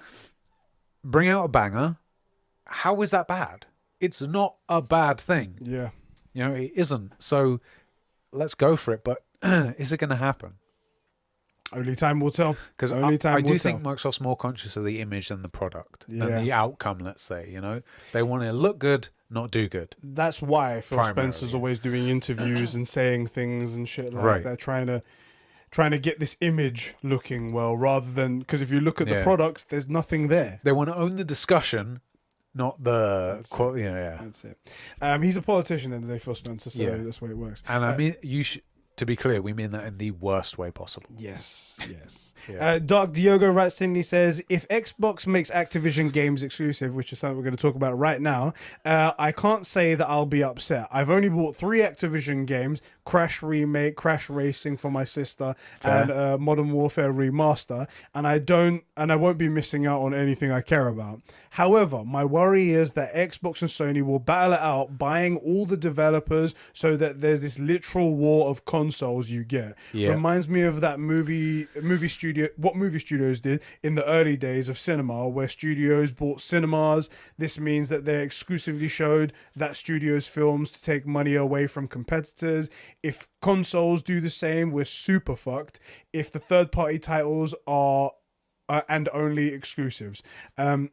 That being said, Xbox already has so many studios that were seen to, and we've seen 2 exclusive in the past few years, so who knows, which is exactly what you're saying just there. I mean, one of the things that me and Rob were kind of like arguing about is like, they own everything. I'm like, we went 700 days without an exclusive. It was more than that. Yeah. Like, they can own everything, but if they produce nothing... That's the thing you need to think about. Because at one point they bought a ton of studios, right? Just the studios like that. And we was like, fuck, they've got a fuck ton of studios. And we thought it was a great move. I can't wait to see what they bring out. And we're like, okay, so some of these studios, they haven't got anything started yet. So 5 years out, 6 years out, whatever it might be. 5 years, 6 years down the line, we still haven't seen the fruits of their labors. And we've seen them buy Bethesda. And we're like, okay, these guys have games in the chamber. So it should be sooner than that. And we still haven't seen anything of those yet. The only thing we've seen was Deathloop, and that came to PlayStation. And it's like, Jesus, are we ever going to see anything from them? Also, to be clear, we're 5-6 years down the line of that acquisition. Yeah. God of War took 5 years, start to finish. And that's what we use as the benchmark for the perfect game. Yeah. And it pioneered a bunch of stuff. Yeah. You know, you have to raise a few questions. Let's now talk about the gaming side of things. We've got all the negatives out of the way and all that sort of stuff like that. Let's talk about how we think this is going to affect the gaming industry. So, the games that they've got, what do you think is going to happen to them? Nothing. Think it's to be business as usual. Yes. They spent 70 billion, you think, well, almost 70 billion, to just keep things going like that. Yep. I'm not saying I think differently. I'm just saying that that's what. That's what I think. I do not see them switching it up a gear and being like, you got to pump stuff out. I just don't see it. I don't see. I would like to be wrong, and I'd like the quality to be great. Call of Duty 2024 coming to PlayStation. Yeah, absolutely. Yeah? 100 million people. Or Overwatch 2 coming to PlayStation. Diablo 4, 5, what is that now? I don't know. I have no idea. Coming to PlayStation. Let me reframe that question for you. Do you give a shit about Overwatch? Hell no. I loved the game. I loved playing it. I'll say, let me put my one thing in there. I actually don't care about any of the Activision games. No. There's a reason why it was easy to boycott them or not, like we said before, is because, again, I don't care about any of their games. I used to be a Call of Duty guy, but then I evolved and found better quality games out there, things that were just way better in every regard, and I've never looked back because it's been so amazing. Yep. I still don't see anything great they can make. Could change in the future, but right now I don't see anything wrong here. Also, all the best shooters, at least right now, are free to play anyway. Exactly. I will say one thing. While I don't like any of the games that Activision do, and I they're play still big. of those, they're massive. Call of Duty is still a massive player. Yeah. MPD results came out for 2021, Yeah. and even though Vanguard shit the bed. even though Vanguard shit the bed in terms of like people hate it and Yeah. whatnot, it was still the top selling game of It's the COD. year. It's COD. It's COD, and the casuals don't care. It's just COD. They just pay for COD. And COD's going everywhere. Now they're not changing that. That's the thing. So I personally. Exclusive content deals, sure. I personally think it won't go anywhere. And Phil Spencer put out a statement saying that it's not our intention to take games away from those communities, and we'll still support some games, he said. It was like, so there's enough leeway for him when to change everyone plays, everyone benefits, right, Phil? That's why you won't do any limited exclusives or Xbox exclusives, right, Phil? Exactly. Anyway, politician. Anyway, exactly. The worst kind. The worst kind. And they said that. Now, I don't think that it will go exclusive to Xbox. Agreed. However, Yeah. Microsoft are making nonsensical moves. Yeah. They're making nonsensical decisions, like spending this much money on this publisher and continuing down the path of Game Pass, regardless of all the detriment that's going on around them. They're not idiots. They can see it's happening. They're choosing not to do anything about it. Would they change this to say, we are the home of Call of Duty, you cannot get anywhere else? Because that would be a huge move. Not a good move, and I don't think it will be good business-wise. I think it would be very bad because at the end of the day, it's only 30% of the people playing on Xbox and whatnot. You're going to lose a ton of money, and I don't think people are going to be like, oh, cool, I'll just go buy an Xbox then. I think no, because the only people buying COD are on PlayStation, and half price on PC if they buy it new, which they are still playing CS, so no. Yeah. So, I don't think they're taking it away. I think they will go to the home of Call of Duty. Yeah. Xbox, home of COD. That's the thing. I think there's a slight chance that they might just go, fuck it. Fuck it, we're doing it, guys. But who's going to buy it? No one. That's the thing. I don't think they care. Then it's got to be. Don't think they care. You might be right, and they'll jam it full of microtransactions, and it will be probably, if they do that, it'll be a flash in the pan, unless it can compete with Warzone. But I mean, who knows? Let me sort of reframe the question a little bit. Are you concerned at all being on Sony? And the reason we're on Sony is not because we love PlayStation, although I do. Like I got nostalgia memories of all the old consoles and stuff. Yeah. But it's because that's where the quality games are. Are you concerned? Because I don't think I am. Because I think the reason I'm on the PlayStation hasn't changed, and I see the future of that. The best shot is still here. And I have no investment. Like if the best games end up on Xbox, that's where I'll move to. Yeah. Right now, the best stories that I'm looking for are on the PlayStation or third party. I'm not concerned. No, I didn't think. I'll tell you what will be interesting though. If they do something stupid and they decide to change it and they decide to go, okay, Call of Duty is exclusive now, and maybe they decide to retire the whole yearly annual release thing, which again is dumb because it makes so much money. I agree from a creative standpoint, maybe you should take a year break to make the next one better. Yeah. But if you've got a great thing going, it's like Rockstar with GTA. Yeah. They're not going to give up on GTA until it stops making money. Facts. And from a business standpoint, you can't blame them. No, you can't blame them. So if they decide to do something like that, it will be hilarious and absolutely sad as well at the same time that they've destroyed such a behemoth that was printing money regardless, that you took and just destroyed. Because that'll be the judge right there. That'll be the judge right there. Like 2025, game sales are down by 98%. Yes, it's on Xbox Game Pass, but it proves who's on Xbox Game Pass though. But it turns out the Xbox Game Pass wasn't what it was supposed to be. Phil Spencer lied to us all. I'll tell you one thing actually. Yeah. If they finally get up the balls to change Game Pass, and stop the day and date and just eat the loss, which I don't think they care about their. It's weird because I think they care about their public image, but not their brand quality. Do you know what I mean? Yeah. I don't know a really good way to phrase that, but if they got Brand the ball, recognition. if they got the balls to be like, yeah, day and date isn't working. You can pay for all of our backlog of games, and then every year or something, new titles will the new releases will come onto it. Then Game Pass is a competitor, and it means that Xbox guys will be buying games. And now we're in a different world. If they reintroduce that culture of like, you know, paying for games, and then a bit more natural selection comes in where they pay the games that are bought the most get the most attention. You know, games that do better than expected get more attention. You know, then we could be in for a wild ride. Yeah. But I don't think they will. No, I don't think so either. I'm gonna write. D wrote in, and he says the whole thing seems fine to me. They might change the toxic workplace environment now, and no way Xbox is making Call of Duty exclusive. He says it's too big of a name and it sells too much on PlayStation, which is funny because now you need to think about the situation that Microsoft will be publishing a game where PlayStation's be taking like a 30% cut of everything that they make off of that through microtransactions, game sales, everything like that. I think this is great for them.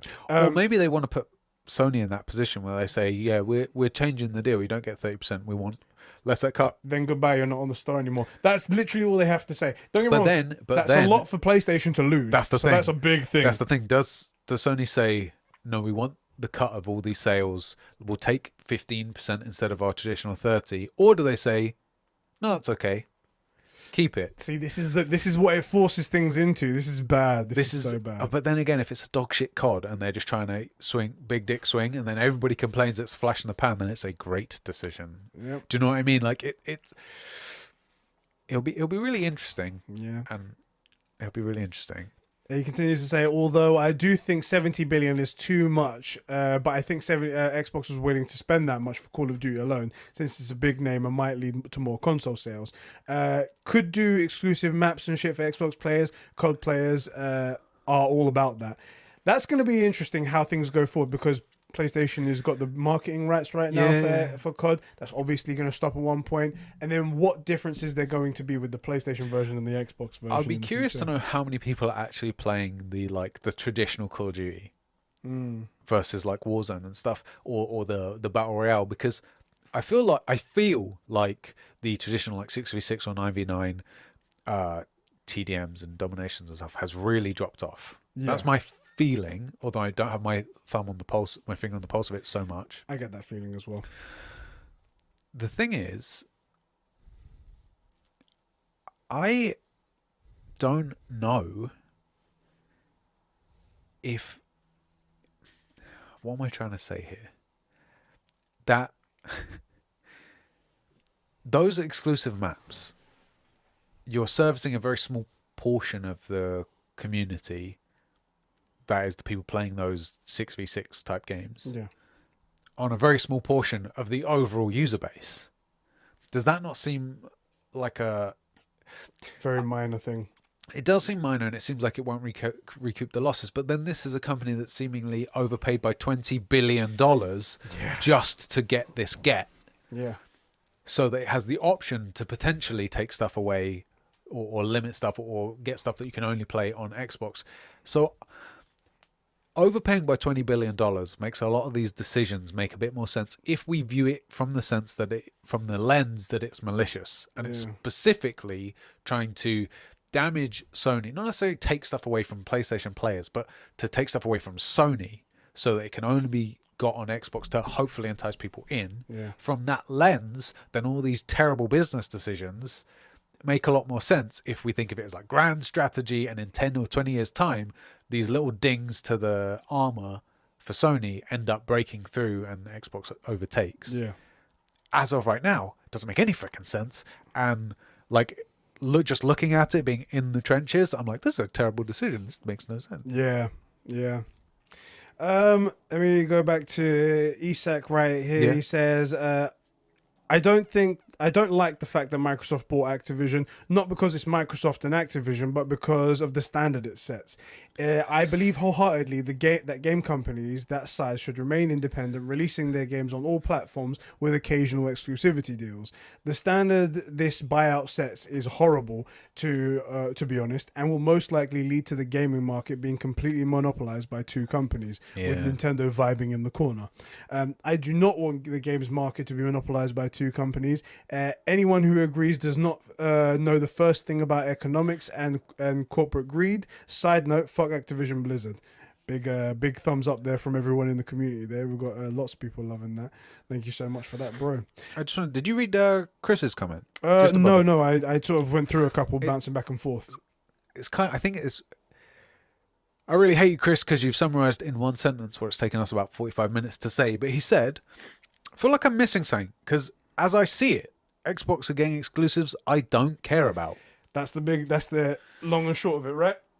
That's the long and short of it. That is the long and short of it. And it's so funny because I want to beef out Microsoft, but the reality is the guys on Xbox that aren't Xbots, I still feel kind of sorry for you. Not in a pity way, but in a, I don't think you're being served as well as you deserve. Yeah. One of the other things that's keeping me like confident in PlayStation is where Xbox just brought out the next console with nothing really to play on it, no exclusives for 700 days. Sony brought out multiple exclusives and up the tech. The DualSense is amazing. 3D audio is amazing. Mm-hmm. And this is what I'm really talking about. I feel best served as a consumer on PlayStation. They're pushing the tech forward to improve the immersion in the storytelling. They're pushing the storytelling forward. If we look at the last few years, let's say the last 5 years, name me a banger on Xbox. I'll give you Forza and Halo Infinite. We'll say they're bangers. Given. So give me a couple more bangers.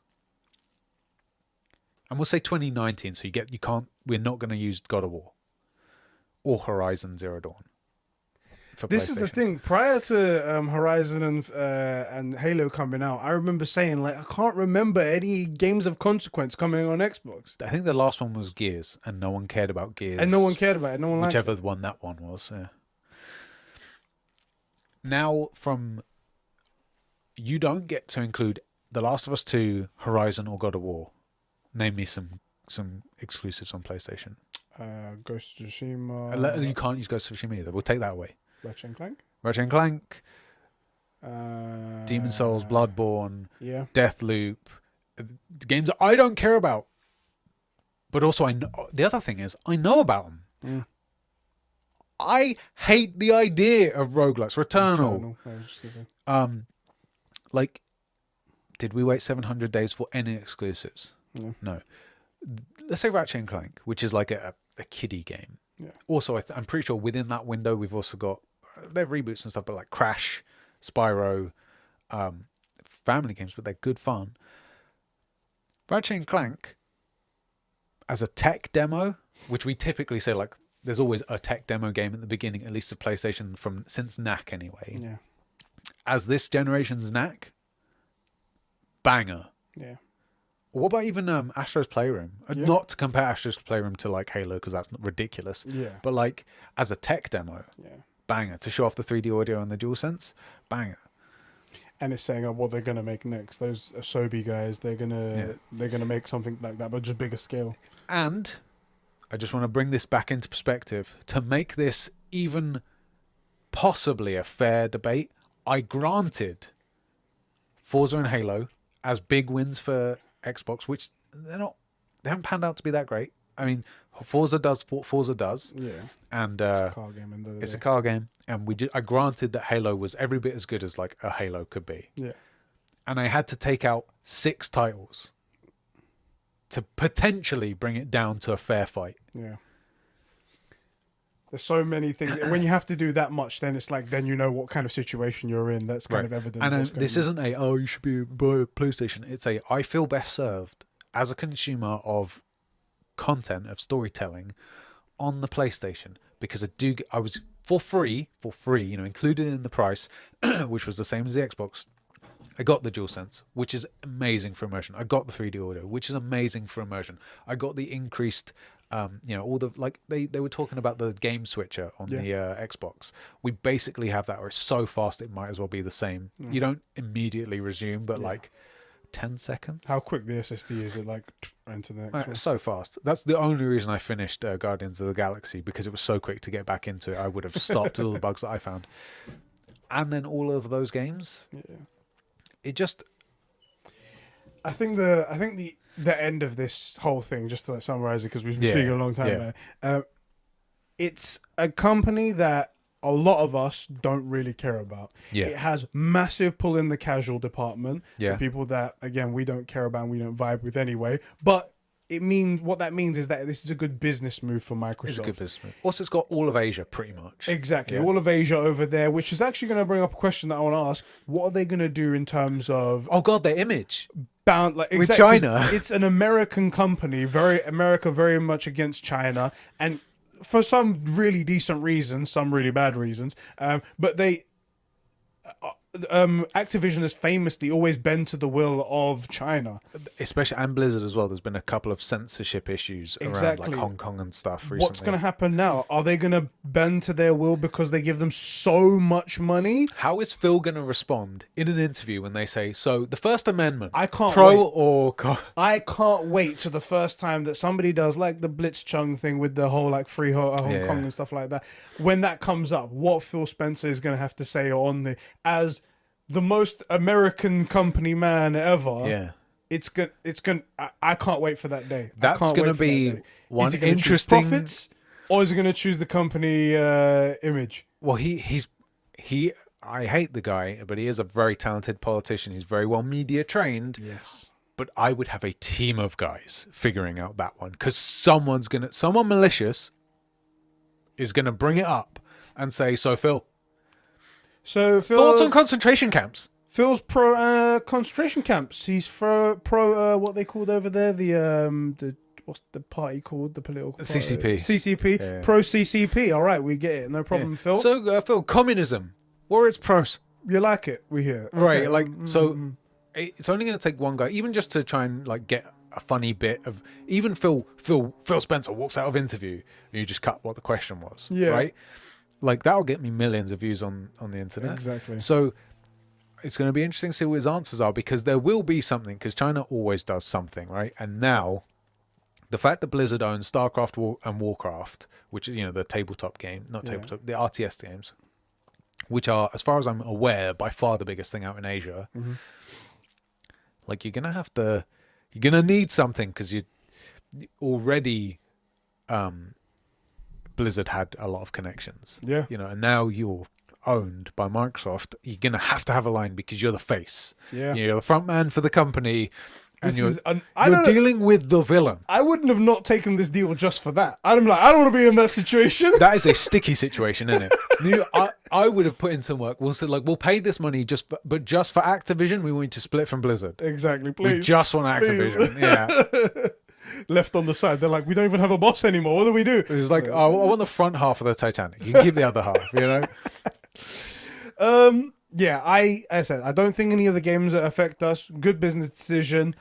I don't. In 20 years, though, do you think it's a good business decision today? Because I don't. But I think long term, yes. I think it makes money, and they desperately need money. Well, that's a good point. They don't desperately need money. That's a poor thing, because Microsoft pays for everything that they do. But I know what you mean. They need to recoup some of the losses that they're making. They need something that generates a net positive. Yeah. And I don't think people, the crazy Xbox, the shitty people out there that aren't like Xbox fans like our bros are, those shitty people think what's going to happen is tomorrow COD is exclusive, tomorrow World of Warcraft is exclusive, Starcraft is exclusive, everything is coming to Xbox, and PlayStation's getting nothing, which is not the reality of what's going to happen. No. And then if that doesn't happen, then it's inconsequential. Then you've just paid a lot of money just so you can get a business. Yeah. And then it just goes down to, all right, this is just a business decision. Yeah. And that's why I'm not thinking so hard about it.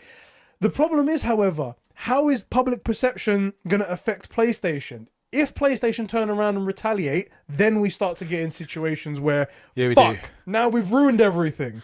That money could have gone to something great, and instead it has to go to paying Do you know what's funny as well? the CEOs of whatever company. Prediction. Go on.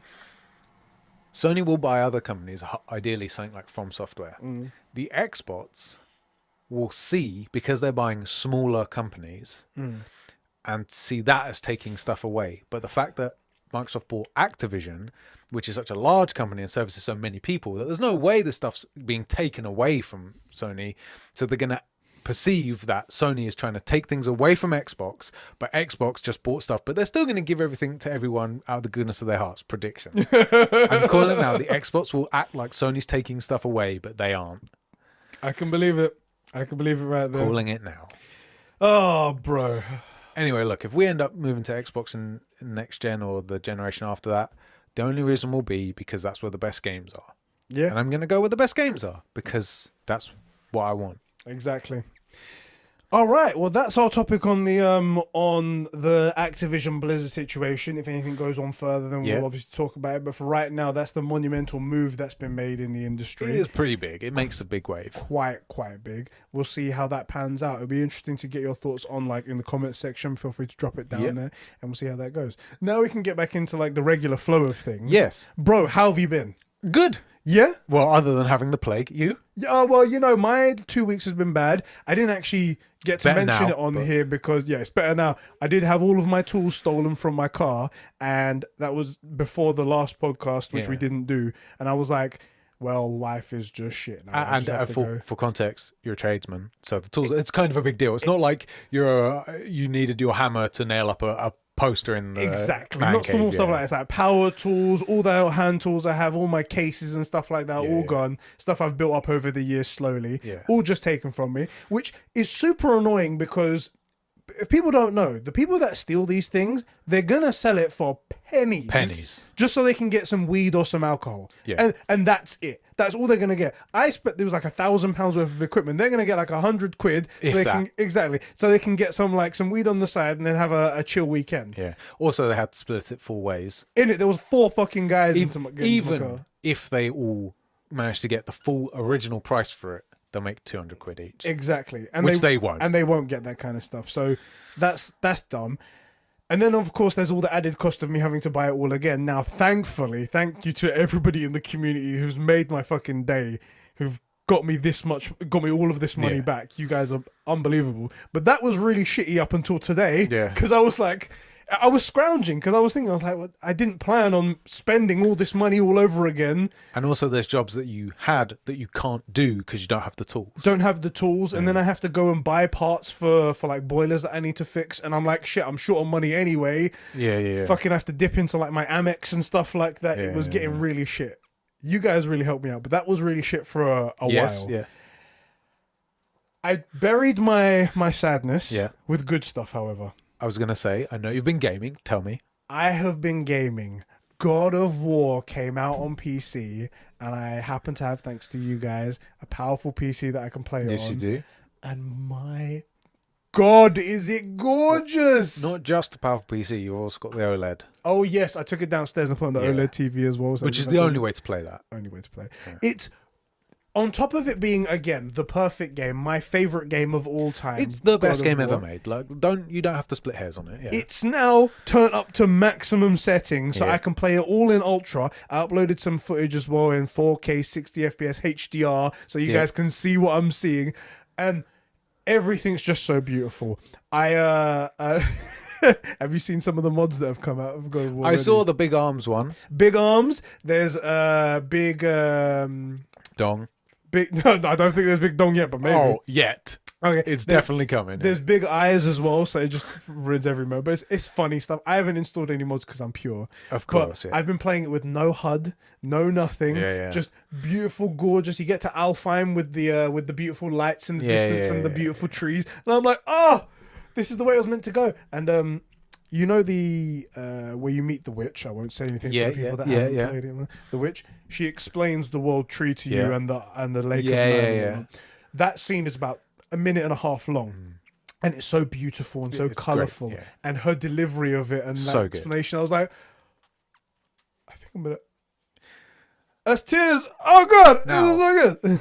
more than just that it looks gorgeous and you're playing it properly with a DualSense. The correct way. You now have an Isla. Yes, I do. How is the game now that you have an Isla?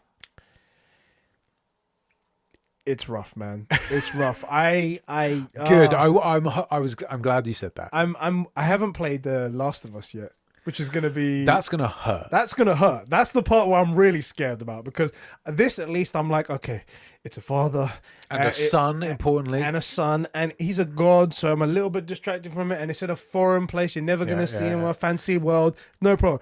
At least Last of Us is in the real world. It's a dude basically like me and his daughter, Isla. I'm not ready for that. Yeah. I'm not ready for that. Also, it's even closer because it was like, oh, zombie apocalypse. We've just had a plague. Exactly. So like...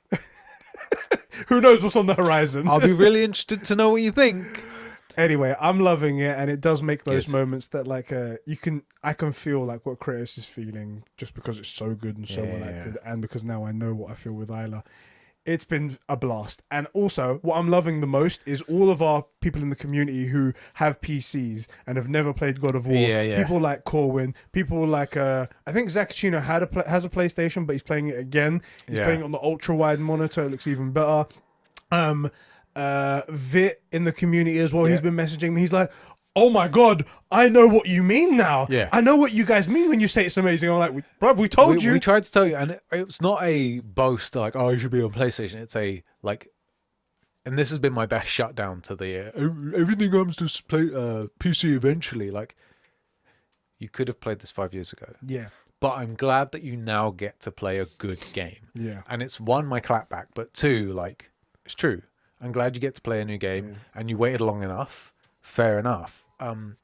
Corwin said he played the first stint of it for 13 hours. He said he didn't start. Yeah. I was like, yeah, you are a gamer, sir. yeah, exactly. And also, I've been enjoying. There's a few photo mode. Well, not I guess photo mode you'd call it, but like people's in-game photography of the stuff. The community's got an incredible talent for it, but that game is so gorgeous and has so much meaning for both of us because we love it so much that it's just great to see pictures of like someone finally gets to like, you finish it, or you got climbing up a mountain, or like I think someone posted a GIF where they encountered the first, those guys that come through the rifts. I forget what they're called. Oh yeah, the tier realms, and you put your hand in, it pulls you out. And those two like basically boss mobs come through. Yeah. And the guy was like, am I under-leveled for this? And I was like, oh yeah. A bit, yeah. Oh yeah. Even me, because I've played it a couple times, I was like, I'm not going near that. I'm gonna head over here. There was one point where I was like, oh, I've got the light bow thing, so I can shoot those crystals. I shoot the crystals, and then one appears. I'm like, nah. No. Nah, fam. I know what that means, and I am not about it. So see you later. I'll come back at the end of the game when I'm max leveled. Now, before you obviously finish the game, obviously you're gonna beat all the Valkyries and. Obviously, that's the first thing. Do they do plats on PC? So this is an interesting thing. They do achievements. They don't do plats. Okay, right? so no point in the game. You might as well stop playing. I have to say, I do feel like there's no point in it. However, I've gone into autopilot mode and I'm destroying all of the Odin's ravens. I'm collecting all of the things because I just know where all half this stuff is. Yeah. And at one point as well, Vip messaged me. He was like, dude, I jumped on to do like an hour and a half session because I had some time. Yeah, nice easy hour and a half. Yeah. And instead of progressing the story, I just went off into the Lake of Nine and did all the spirit missions on the side. Yeah. And I was like, yeah, I did that as well. I'm only interested in the main story because I'm playing this again. Welcome to my world where you don't give a shit about the platinum. But like, I think I got almost. So this is the thing that kind of bugs me is I do end up like I played Guardians of the Galaxy. I got a bunch of the skins and stuff, and it bugs me when I'm like, I had one skin left on Groot or something like that, and I'm like, man, I kind of want to get it, but I've explored most of the game. The likelihood is if I didn't find it, either it's really well hidden, or you have to do something very specific, or you have to play again, and I don't want to do that. So like, it bugs me that it will be like, destroy all 17 ravens, and I've got like 14 of them. I'm like, it's only 3, but I'm not going through the whole game just to get. I don't want to just complete it, but it annoys me that through the playing of the game, which I went just about everywhere, I didn't find it. That kind of bugs me, but not enough to go back and play it. But it's funny to me that you are still doing it. I'm doing it, even though these achievements do mean less to me than trophies. And there's not like a big thing at the end. Like, with trophies, you get that platinum trophy at the end. With achievements, it's just like, your Steam profile. Your Steam profile. Your gamer score's increased. Loser. I love how I'm talking shit about people, even though I'm a trophy. By the way, on the last episode, we did the totally like organic bit that we did where you was like, so like if you're playing a game for fun. And I was like, to get the platinums. I was like, what are you talking about? Yeah. But I was like, so if you take trophies out of it, we did that bit. Everyone was messaging me afterwards like, I was cracking up at that, and I was like, at the time I thought it was funny, but not that funny. But these guys are like, oh, this is hilarious. However, although it was a bit, all it really was us taking our actual positions and turning it up to 10. Yes. Because people thought it was a joke about like me doing side content. Whenever I've streamed, I constantly, why are you here? They're like, why? The mission's there, or like I'll be like going down a hallway, right, and there'll be the door with like, here's the mission icon. This is where you need to be. Yeah. Let me just check what's in here first. Yeah. Every single time. Why are you doing that? The mission's there because I need to know. Yeah. I need to know. So all it was turning our real positions up to 10, and that you really are about the trophies. Because I'm a true gamer. Speaking of true gamers, epic segue. There we go. There. It's time to thank some special people who support us over at patreon.com/Conbrosations, who support us at the $5 tier, the true gamer tier, and get early access to this podcast. That's right. Like you guys can. Those great people are Adam the High Quality Potato, Jeremy Horde, Make Bindis Mod. We need to look into that. Sheps' Crusty Right Nut, Isak Manny, Adam the Melissa, Bonnie Simp, Cats Coral, Kevin Crow, Sab2557, Random Wavelength. I'm going to say podcast there because a little bit of promotion. Go check it out. Fair enough. Rick, Joe McCormack, Diogo, Billy, the Pussy Connoisseur, aka Zacchino, my man right there. I mean, the guy's got an ultra wide monitor. He's of course, right. Pussy. Sussy Imposter, Amogus Moment, Batfan, aka the Better Eddie Clone, Dano, Fishy, the Jackal, Alpha Aquile, Max H, Cobra SS, Albiscori, and I'm gonna say it hurts. It hurts. It hurts. Is it it hurts? It's it hurts. It's supposed to be it hurts. That's how it's supposed to be said. But it's it hurts. And I've said it so many times. He says it as it hurts, but it is it hurts. Yeah, exactly. Yeah. I remember we figured that out on stream. We had a big old thing about it because all of us said it wrong. And then we're like, oh, well shit. The problem is that we can't trust the people in the community because some dickheads say Kina or Kana. It's idiots. Oh, by the way, to swing back, what I've been playing. Oh yeah, sorry. Was I not rebooted, but like picked back up a Plague Tale Innocence. Oh yeah. So I haven't gone too far in it. Yeah, me neither. I haven't got very far in it. I didn't pick it up for too long, but it's one of those things of like just getting it started again is enough to be like, cool, this is the game I'm playing now. Grease the wheels and it will keep exactly. So I'm looking forward to playing that because the next one comes out in like a year or two. Yeah, it's right? coming up soon. It's soon. It looks very interesting, and I have to say, I'm not yet invested in the characters, but I am invested in finding out, in trying to get invested, if that makes sense. Like I'm not there yet. I feel you. But like I see that there's potential for. I think it's Amelia. She's a really interesting protagonist. Oh no, never mind. I don't like. She's a woman. Oh, she's a woman. I forgot. Yeah, you forgot. Women, they don't make good. They don't sell. You can't have women protagonists, mate. Right. So I'm genuinely interested to see where it goes. It's kind of an interesting concept. Not really my normal type of game. But I'm enjoying it. I'm enjoying her and the story a little. I mean, I like to sort of, with no spoilers, try and figure out what's going to happen. Right. You know me. Yeah. And it's I've been wrong so far a fair bit, which is nice because normally I call stuff like to tell you. Good. Surprise you a bit. I don't think you guys know this, but my chick really liked the Cruella movie. I've told you about this, and we sat down to watch it, and she's like, "Watch this bit," and I'm like. I won't spoil it for you, but I laid out what I reckon happens as it's before the things happened. I'm like, this person kills this person. This is the thing. That person's actually this person, and this person doesn't know this yet. I'm talking in the first 5 minutes of the movie, and she tells me, "You fucking seen this?" You need to write it all down on a piece of paper, just like this. Go write it down, and then turn it upside down and just smack it on the table like that. Leave it there, and at the end of the movie, like turn over that paper. Magic trick, like That's a good shout. You I need might to do do that. I might do it because I've done it a few times. There was that one movie with Johnny Depp where we saw the trailer, and I was like, I'm not going to see this because this happens, and you went to see it, and you were like, yeah, that was Transcendence. I think yeah. that was, yeah. And don't so get me wrong, that obvious. was an easy call, but like I like to figure that stuff out. No spoilers. Like I hate being spoiled, but I like trying to figure out where stuff's going. Also, if you figure it out, that's on you. That's not the spoiler, Right? Unless they blatantly show you something. Then Yeah, I will say the Tony Stark thing was a little heavy-handed. That girl's way too cute. That was very obvious. Yeah, I literally didn't feel like he's dead. There was the one thing that we got duped on. Remember in it was Avengers: Age of Ultron. Yeah. We went back to Hawkeye's house, and we're like, Oh, oh yeah. shit. Oh god, yeah. they're gonna kill Hawkeye. Oh, yeah. Oh, here we go. They showed the family, they showed the kids, Yeah, they and then did. he didn't die at the end. We're like, okay. In fairness, they snapped the whole family. They So I did. feel like we were onto something. We We just got it the wrong way a around. little early, like your Hydra predictions. Exactly, just a little early. Only like 2 decades and 500 shows too early. But I tell you now. 2 other little things. I did want to show this off on the channel. Yes. On the podcast. Audio virgins, you can suck it. I got 2 of the new DualSense controllers. You did. The new Galactic Purple and Starlight Blue. Yeah. And there's mucho semen coming out of me regularly. Not just because of the pills, but Yeah. I'll be honest. Purple's not really my. Now, for me, the that blue is just killing. It's great. It's killing it.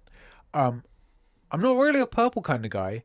That looks freaking slick. This is these now both actually are because I made a little adjustment to the logo. But these are the true gamer colors now. Yeah. The purple always was, and a little bit of this blue in there as well. Yeah, These are true gamer controllers. Go and buy them. Now, yeah, We're promoting Sony for some reason. they do. We're not even getting paid. We're idiots. We're idiots. They're actually gorgeous. They're really, really nice. I do hope this is paving the way for the fancy covers for them to just make limited edition ones. Why would you not make a custom covered like God of War? They do the promo box. It has to. I mean, the fact that they've opened it up now to like colors, just straight block colors, I feel like that has to mean they're on the way. Has to mean. Quick circle back. Yeah. The whole like, oh, Microsoft's making moves. If Sony does that, are you worried at all about their position in the gaming sphere? Because I'm not. If they start generating money with the custom covers, suddenly I'm not concerned at all about the acquisition because I just think they're going to print money. They will print money actually. They would print print so money. well. My big problem, not complaint, but request is I want that DS5 in PS1 grey with the coloured buttons. That's all I want. I think they'll do that. They have to. They better, because they could ask a lot of money from me and I would pay it. If they were like, yeah, but it's hard to make, so like 90 quid, I'd be like, you know what, that seems fair. Seems fair, I think I'll go for it. Okay, so, and one other thing, this was like a day after Conbrosations Day. Me and a bunch of the guys, I just put a tweet out and told everybody who wants to join in this. Yeah. We started a fantasy video game league. Okay. A bit like fantasy football where you buy players, except Yeah. we're pretending to be publishers and we buy games to Okay. be on our roster. Right. And the way that it goes is that when a game comes out, if it reviews on Open Critic more than 70, you get points for every point it goes above it. Okay, And if it so goes potentially below, a max of 30. yes, Let's say it was to get 100. it gets a little bit strange when it gets to the top. So it's like more points mean more, or Okay, it's but sure, yeah. But more, the higher you get, the better you are. So I obviously. turned up for this stream, just said hi, but I was busy, and I was like, what the frick is he doing? Why is he Yeah. streaming like Excel? Is he a PC gamer now? It was basically Excel because Yeah. a lot of it was me explaining. At the beginning, the joke was this whole stream is just going to be Eddie explaining the rules, Right. no one knew what the rules were. Anyway, points above, and if it goes below 70, then you lose points and whatnot. And there's one extra little bit of spice where you can pick from the other person's roster which game is going to fail. So Okay. everyone got to pick one game that do that. I'm all about the beef. It's That's so great. fucking great. And now we just have to wait for the games to come out. Pokemon Arceus Legends is coming out on the Yeah. 28th of this month. Parsnip Games. Who was that again? Parsnip. Oliver Scory. Okay. He's going to be the one that's going to be...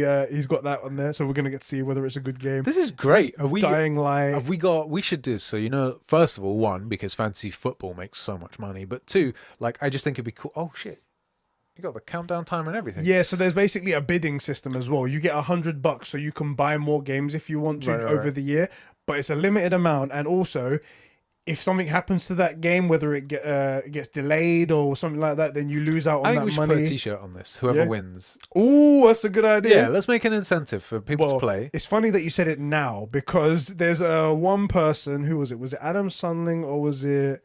I'm gonna have a look very quickly. Adam Sunling. Yeah. He decided he wants to get the least amount of points. Okay. So he went for the open world Star Wars game from Ubisoft. Right. He went with Kingdom Come Deliverance 2, which is completely unannounced. There's no word of it yet, so it's probably never going to come. GTA 6, Yeah. never going to come out. And this is a strong contender for lowest points, yeah. World Rally Championship game Right. and Chinatown Detective Agency. Okay. These games that you never heard of. And I then, think you're going to win. and as the counter pick works in the reverse way. If Right. it does really well, you lose points. He picked God of War Ragnarok. What a legend. So, I genuinely think, not for this round, but I think we should make this a Patreon thing. Yeah. And we should frick you guys. It's $1 to play, but then that dollar can go to the prize of the T-shirt, you know? And We'll do a pool at the end. Like, you guys win all of it. right. I think that would be cool. I think that would be we really can cool. talk about it in the community. Why not? I think that would be great. This is good fun. One, because then it's like, it's paying for the prize, you know, and there's like a bit of incentive. And I just look, $1's almost nothing. You know how like we play our poker games? It's like a £5 buy-in or something. The point is to take money away from your mates, not to make money. Exactly. You know, doesn't matter how much it is. I think this would be a great like $1 thing that we could then say, look, for as little as $1 a month, you get the podcast, you get early access to you get the Conbros podcast, and you get this. Yeah. Let me know what you think. Like, I'm really not trying to show and get people on the Patreon, but I think it would be a great thing to have there. And like $1 with 10 people playing, that covers the T-shirt ish, you know. So at least it's not like we're not out of pocket, because I'd love for there to be a prize. Yeah. At the end of this. Although I don't think I can play because we're gonna have the same picks. Well, this is the issue. So this is the thing. It's done in turns, so no one can have a game twice. And the way it works is like, so if you put in an order, you've put some thought into this. It's big. It's actually quite fun. I mean, this is the first time we're doing it, so we'll have to see how it turns out. It might be great, it might not be great. But if it's totally great, I don't mind doing this every fucking year. This would be great. It's like I picked the first one, and I think it was like straight away. I was like, God of War Ragnarok, my favorite game. I'm gonna go for that. But then it was the next person's turn, and the next one was Elden Ring that got taken off, and I was like, that's it's a big pick, and it's off the table now. And then it went Horizon Forbidden West, and I was like, these are big picks. These are games, and then once that's gone, it's gone off the table. You can't have it, so it makes it fair. It makes it fair because not everyone can have the best ones. Anyway, although. I'm going to look at this, that we might have to make it like because like what if someone comes to the community late, right? That's the thing. Once it started, it can't be, no one can change. And also it's kind of first come, first serve. So like you made the game, so you get the big one, right? Yeah. So maybe I might have to look into how you can scale something to like you pick 3 options of whatever's left, and maybe I'll have to look into that, because this sounds like a ton of fun, man. It could be, and the thing is, it stretches over the entire year. So like because there's a bidding system, it's like you have to check in sort of every month, maybe every week, maybe. So in case someone's bought something great, or if someone's going to buy something great, then you can bid on it as well. Or when the game comes out, then you can see where you stand versus other people. This could be a lot of fun. I think it'd be quite fun. Anyway, that was good, and the stream was fun once we got it going. Yeah. And I got everyone to say their thinking behind things. And Adam Sunling's one was just like, yeah, I think it's just going to be shit, you know? Yeah. It's like Ubisoft, classic Ubisoft, would be shit. And whoever gets the lowest, we will specifically call you out and belittle you for 5 minutes on the podcast. Exactly. There we go. Or for a few minutes. Like, you know how we beef out the Super Bros? You get that sort of treatment. There you go. Once you lose for being the dumbest guy making the worst picks, or in Adam Sunling's making the best picks because he's the dumbest guy. Exactly. That's a great game. That was the fun stuff that had been happening over the past week. Okay, our next topic. Yeah, PlayStation VR 2. Yeah. So we covered this years ago. We were right. CES happened, and PlayStation decided. So Sony decided this is where we're going to be talking about PlayStation VR 2 officially, not show it off, but officially for pretty much the first time. Yeah. And I was like, cool, it's a tech thing. All right. Couple of highlights for you guys. 4K screen. It's got like 2 individual eyes, but it adds up to 4K. Yeah. 110-degree field of view. Haptics built into the headset as well to make extra sort of none of this is immersion. news to me, but yeah. Cameras built into the headset to track movement outside of the room. You called that. You did call that. Yeah. Will only require 1 cable. Unfortunately, I couldn't get in a wireless. It's 1 cable though. I feel like the battery pack to power all of that would have been monstrous. That's the conversation to have in a second. It's officially called PSVR 2, PlayStation VR 2. That's his name. crazy. I know they Who really could have went guessed that? thinking outside the box on that. Can one. we do one of those things, those cards where it's like comes over the, the exclamation mark shows the video, and we can show our video where we talked about this. Maybe we can. We'll see if we can do that. We have to find the video, but then we do that. Yes, I'll look for that. No release date, no price or anything like that. However, sources are saying that Chinese hardware makers have begun production already and aim to make 2 million headsets within the current fiscal year, which ends in March. So the release must be soon, right? Another big thing, they've released footage of a game that's going to be coming to PSVR 2. And it's actually a Horizon game. It's Horizon Call of the Mountain.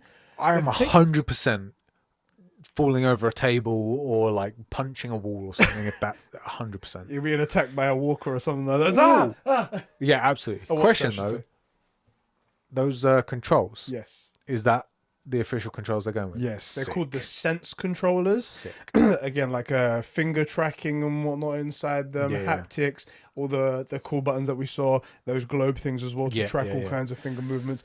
Very, very cool stuff. We should maybe do a standalone video on this. Yes, I feel like that might be a good idea. So in terms of the specs that were announced, and in terms of what's available on the market right now, everything that's in this PlayStation VR 2 headset is ahead of, in nearly every department, ahead of everything else that's on the market. Crazy. It's such a big jump because the PSVR 1 was supposed to be like a cost-effective, sort of entry-level budget type thing to get into VR. Yeah, it was like the everyman's option. Exactly. It had its Even problems. if you had to buy a PS4 Pro and the headset, it was probably cheaper than an Oculus and the rig. But and the PC. Yeah. Exactly. And then, and I can be honest with you guys, I'm a PSVR user, and there were some pain points. It was easy to get into because I already had a PlayStation, but the tracking on those things weren't great. Yeah. The camera being in front of you, meaning that you can't do anything behind you because then you block the view of the ones and whatnot. The headset was a little bit cheapish. Yeah. It was a bit cheapish and whatnot. And after extended use, you would get bits of like the leather flaking off and stuff like that. The tracking wasn't perfect, and the resolution of the screen was low, and the field of vision was quite narrow. You could sort of see the screens around it. But other than that, it was a great experience because it was something different to what you were getting in normal gaming. This, however, as I said, 4K display split amongst both eyes. Way more than anything else on the market. Even the Valve Index, the Oculus Quest 2 doesn't go up that high. It gets close, but not that high. OLED screens in there. The only other one that does that was the PSVR, the first one that came out. 120 hertz. The Valve Index is 144 hertz. Not a huge difference. I mean, though, close. Close. Inside-out tracking. The only other one that does that is the Oculus Quest. Everything else relies on cameras on the outside in order to do stuff like that. 110 degrees. The Valve Index is the only one that goes 130. Still very close. Still very close. To it right there. In terms of corded, it has 1 cord. The Valve Index has a cord as well, and so did the old PSVR, but the Oculus Quest is completely wireless. The Oculus Quest can function with everything inside of the headset. That does mean slightly lower resolution. It does mean lower scale games. You can't have the big stuff because the processing power just can't handle it, and batteries and stuff like that. So it's really leading the industry right here. It's fucking great. I mean, I don't want to say leading because it doesn't win in every single category. Exactly, it doesn't. But like definitely a very strong contender. It's obviously got a place in the market. It's not like, the Wii coming up against the PS4 and the Series X. You know what I mean? So like it's it sounds cool, right? It does sound cool, and I'll be curious to know also because Sony has some Star Wars games coming.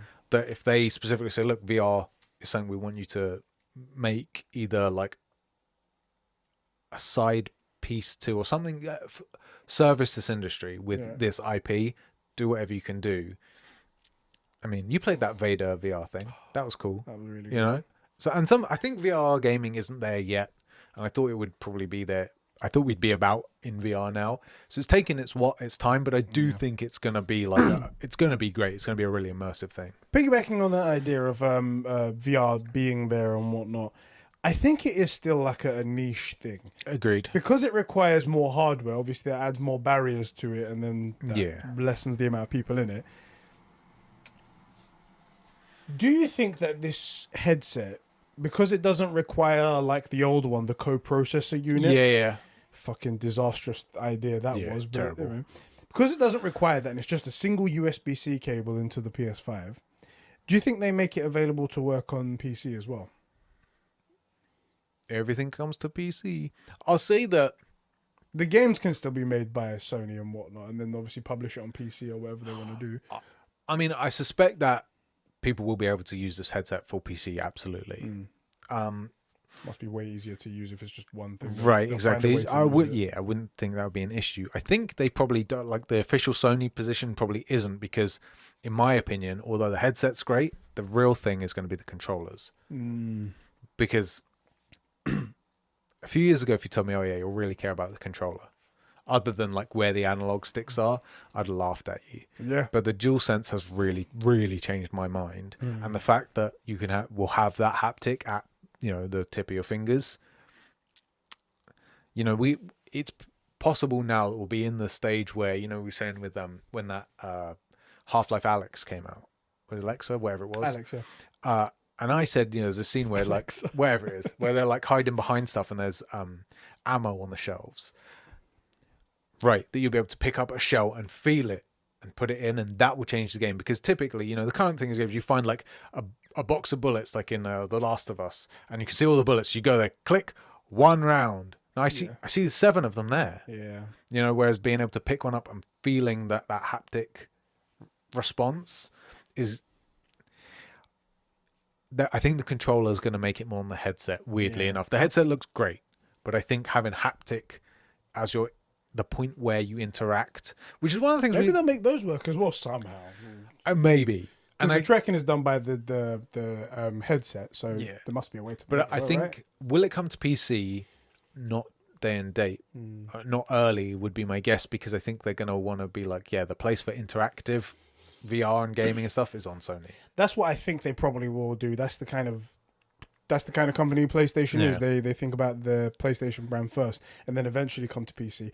I would like it to come to PC because VR is niche enough. Agreed. That it needs more people in it. Yeah, for sure. Totally agree. And PC guys do like, there are PC guys that do like VR, and I think it would be great to give it to a platform that does like to tinker around and push things beyond. They do. And that's what VR needs. And there's more early adopters. Yeah. Much more early adopters. And I agree with you. That is what they need. The thing I think that will slow it down is getting the haptic to work, which I'm sure it can do, but I think Sony's going to say, at least for the first year or year of each release, Sony first, and then it will come to PC. But again, like I say, it's niche. It's almost there already. Yeah. Can I ask you about the cord? Because a lot of people, especially on like Twitter and stuff like that, were saying that the cord was a big issue. The fact that the cord is still there. Don't care. Yeah? Not at all. Couldn't care less. One cord is not the end of the world, and also for that rig, like I'm on your side. It's going to have to be fairly heavy, or you'll have to wear a battery belt or something. There'll be some cordage. It's not going to be included, and if it is, you won't want that on your head for very long. And also, there's other disadvantages as well. Is that when you have a battery, you have to make concessions in terms of the power output that you can put into things. So, like, there's a reason why PCs require such huge power supplies in them, because if you want to run something at its best, you got to supply it with juice. Yeah, you'll get throttling, but not from thermal, but from lack just because of power. it can't. If I output this much power, the battery's going to run. Yeah, out the in 10 battery seconds. life's an hour. Exactly. Yeah. And I feel like it just being corded means that they can push all of these specs all the way up. Agree. And with the power of the PS5 connected to it, it can then render much better stuff as well onto it. And I think that might as well help the price of this thing. And because this is a fair bit of hassle to get into, managing one cable is not a particularly big hassle because you've got functionally got two gloves, the headset, the cable, right? If this was as simple as putting on sunglasses, I might agree with you, but it isn't. It's you have to specifically decide, I'm going to play on the PSVR 2 now. As well as because I'm a PSVR 1 user as well, I haven't touched that thing in so long just because of how many cables are in there. It's, for those of you guys that don't know, 2 cables coming from the headset into the co-processor box, 2 cables coming out of it, HDMI cables, one to the TV, one to the PS5, a micro USB cable that goes into the back, and the power cord that goes into it. It's a lot. 6 fucking cables, and I have to set it up, and then they all spider out across my room. Because of course they do. And I can't be bothered. With one cable right into the front of the PS5, that is so much more simpler. Agreed. I much prefer that. Agreed. And if the trade-off is a more powerful machine attached to it to give me a better game inside, I think I'll take that. And your worst case is you have to manage one cable. Maybe you get like a clothes peg and stick it to your shirt or something. Like, who cares? The only thing that I'm thinking about is that, because it's a USB-C, it's just going in and then like that. I'm worried it could about easily pull out. Yeah. Turn around and just yank it out. I don't know.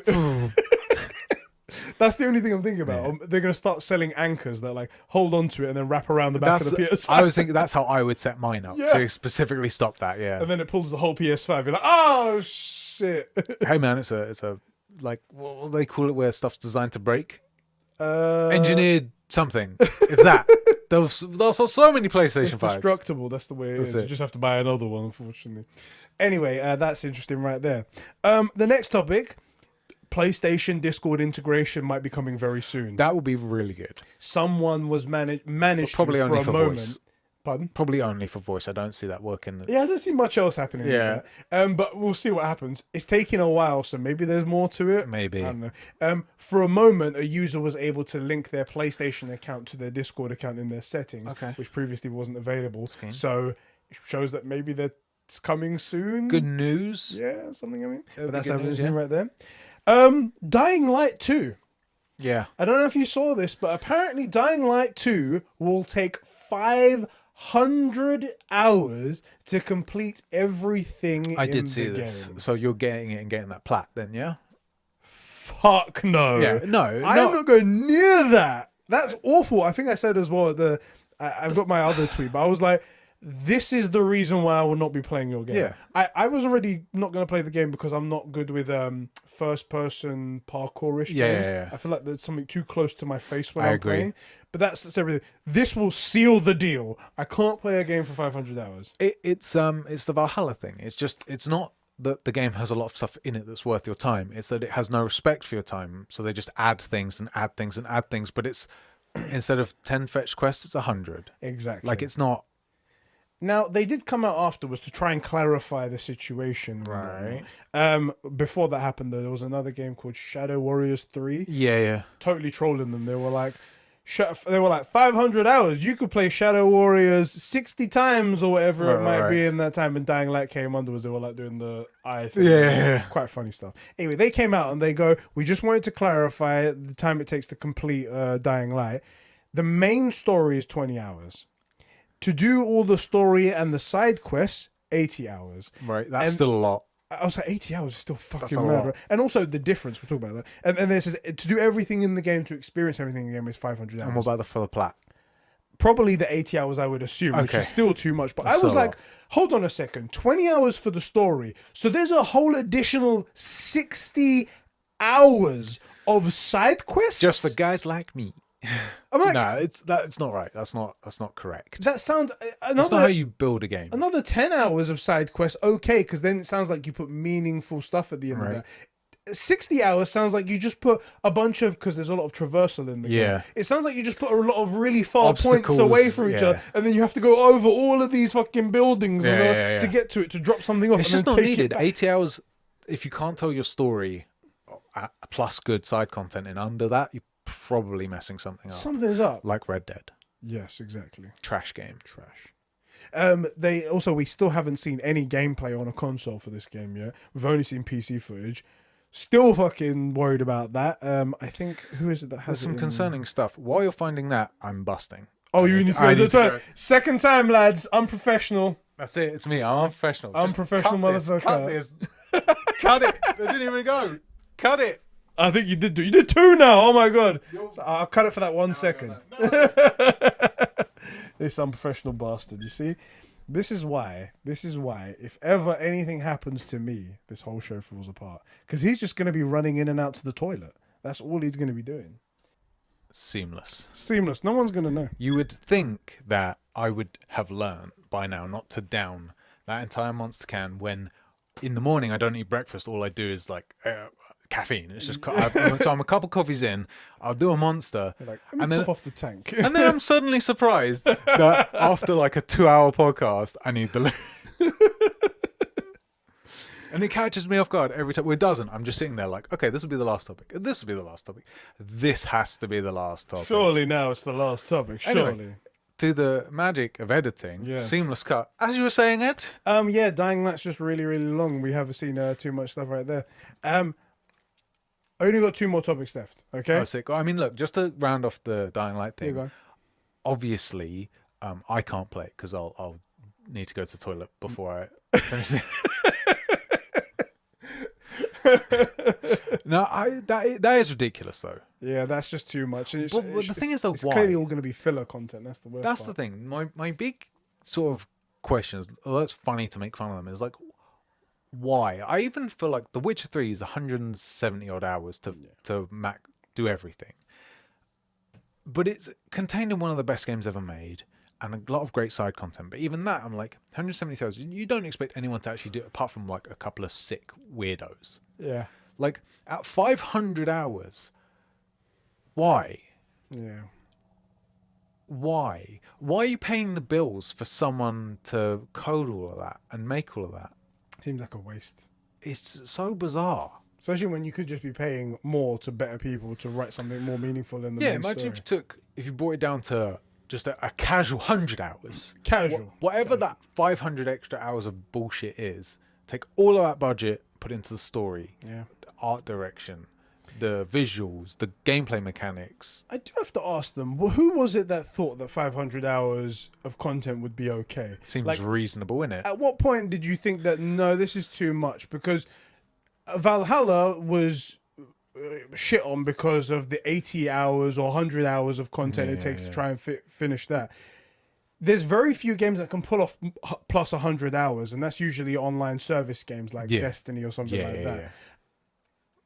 At what point did they think, okay, we're at 200, keep going, 300, keep going, 400, keep going, 500, whoa, hey, whoa, 501, it's too much, guys, too wind much. your neck in. Even 500, okay, fair. What's that about? At what point Also, would they at 500, why not go to 690? Nice. You know, if you're gonna have no respect for someone, you know, completely have no respect, right? Anyway, yeah, that's the end of that one. Rumors right now, this is all it is right now, but rumors that apparently E3 was supposed to be going digital. That's what their initial rumor was. They said there's no booking for the convention center that they have, and people got wind of it. They asked for the ESA to respond, and they said currently we have no plans to hold E3 at the convention center. And we were like, cool, it's probably gonna be digital again. Yeah. The worst person in the world, Jeff Grubb, has apparently got a rumor that apparently E3 is being cancelled altogether this year. Interesting. Well, maybe it's because they saw EGX and they were like, well, that was a flop. Right there. They probably. I don't understand though, because I mean, like, if they cancel, that's killing themselves. Or maybe they're giving up. Maybe they're throwing in the towel. I don't know. A little bit of me is maybe thinking that, you know what, without it being in person, all that hype and all the vlogs for all the free attention, that it maybe isn't worth it. Maybe. You know, maybe that it really does need to be an in-person event. Maybe they're thinking if they go away, then they come back another year, they'll feel like wanted. Absence makes the heart grow fonder or something. Exactly. Yeah. Which also not a terrible play because the only competitor right now is Summer Games Fest. And that's not that great. That somehow got worse. Sorry, Jeff. Sorry. Yeah, calling it as it is. Right, exactly. So maybe not a terrible idea. Kind of unusual because their whole thing is we're the place to be. The other thing is maybe that the guys like Microsoft and Sony and Nintendo, like I suggested, decided that actually they get as much, if not more, benefit from just doing it themselves. Yeah. You know? And I mean, Microsoft at this rate can hold their own E3 with all the publishers they have. Facts! They've got no in it. It's just Microsoft. Exactly. This year's E3, we've got Microsoft. This What have is you got for E3 sponsored and hosted and run by and only containing Microsoft. Right. Here we go. You're not wrong. And the final point, G4. Yeah. Okay. Did you see the video that came out of G4 after the whole? So we mentioned it on one of the podcasts where this one woman, her name is Indiana Black, but she goes by a different name on G4. Some Okay. Faux I remember skin, whatever her name is. you said something about she'd made weird comments, just completely, let's say this, ignorant. Like we aren't on Xbox, but we're not ignorant of the space. Exactly. It's And she made very ignorant comments. completely stupid, Which she can and have factual as well. To be very clear, you can disagree with us. You can absolutely, and like James, who is a freaking idiot, has made this stupid point a bunch of times, but fairly well, about the whole value proposition of being on Xbox, why he wants to be on Xbox, how important that library of games is. You can disagree and make really good, compelling points, and make a good argument. We're all in the same space together. It's fine. Yeah. That's just not what this girl did. This person did. Yeah. Exactly. She came out and she said that PlayStation's on its last legs. Yep. PlayStation is going to be Dying console, mate. Next year is basically dead. There's no games coming out for it, and Xbox has great exclusives like Hogwarts Legacy coming out for it. And it was like, Also, completely ignoring the over 700 days of silence. exactly. Yeah. Now the whole gaming community laughed at her and made tons of like responses on Twitter and gave her the rightful shit that she deserved. Yeah. Right.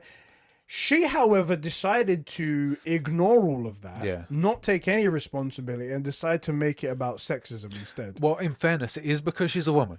That's the reason. That's what everyone said, not the words she said. Not that she was completely wrong because she was wrong. Exactly, because of what was between her legs or what isn't there. Now she went on a rant on the show that she is hired by. Yeah.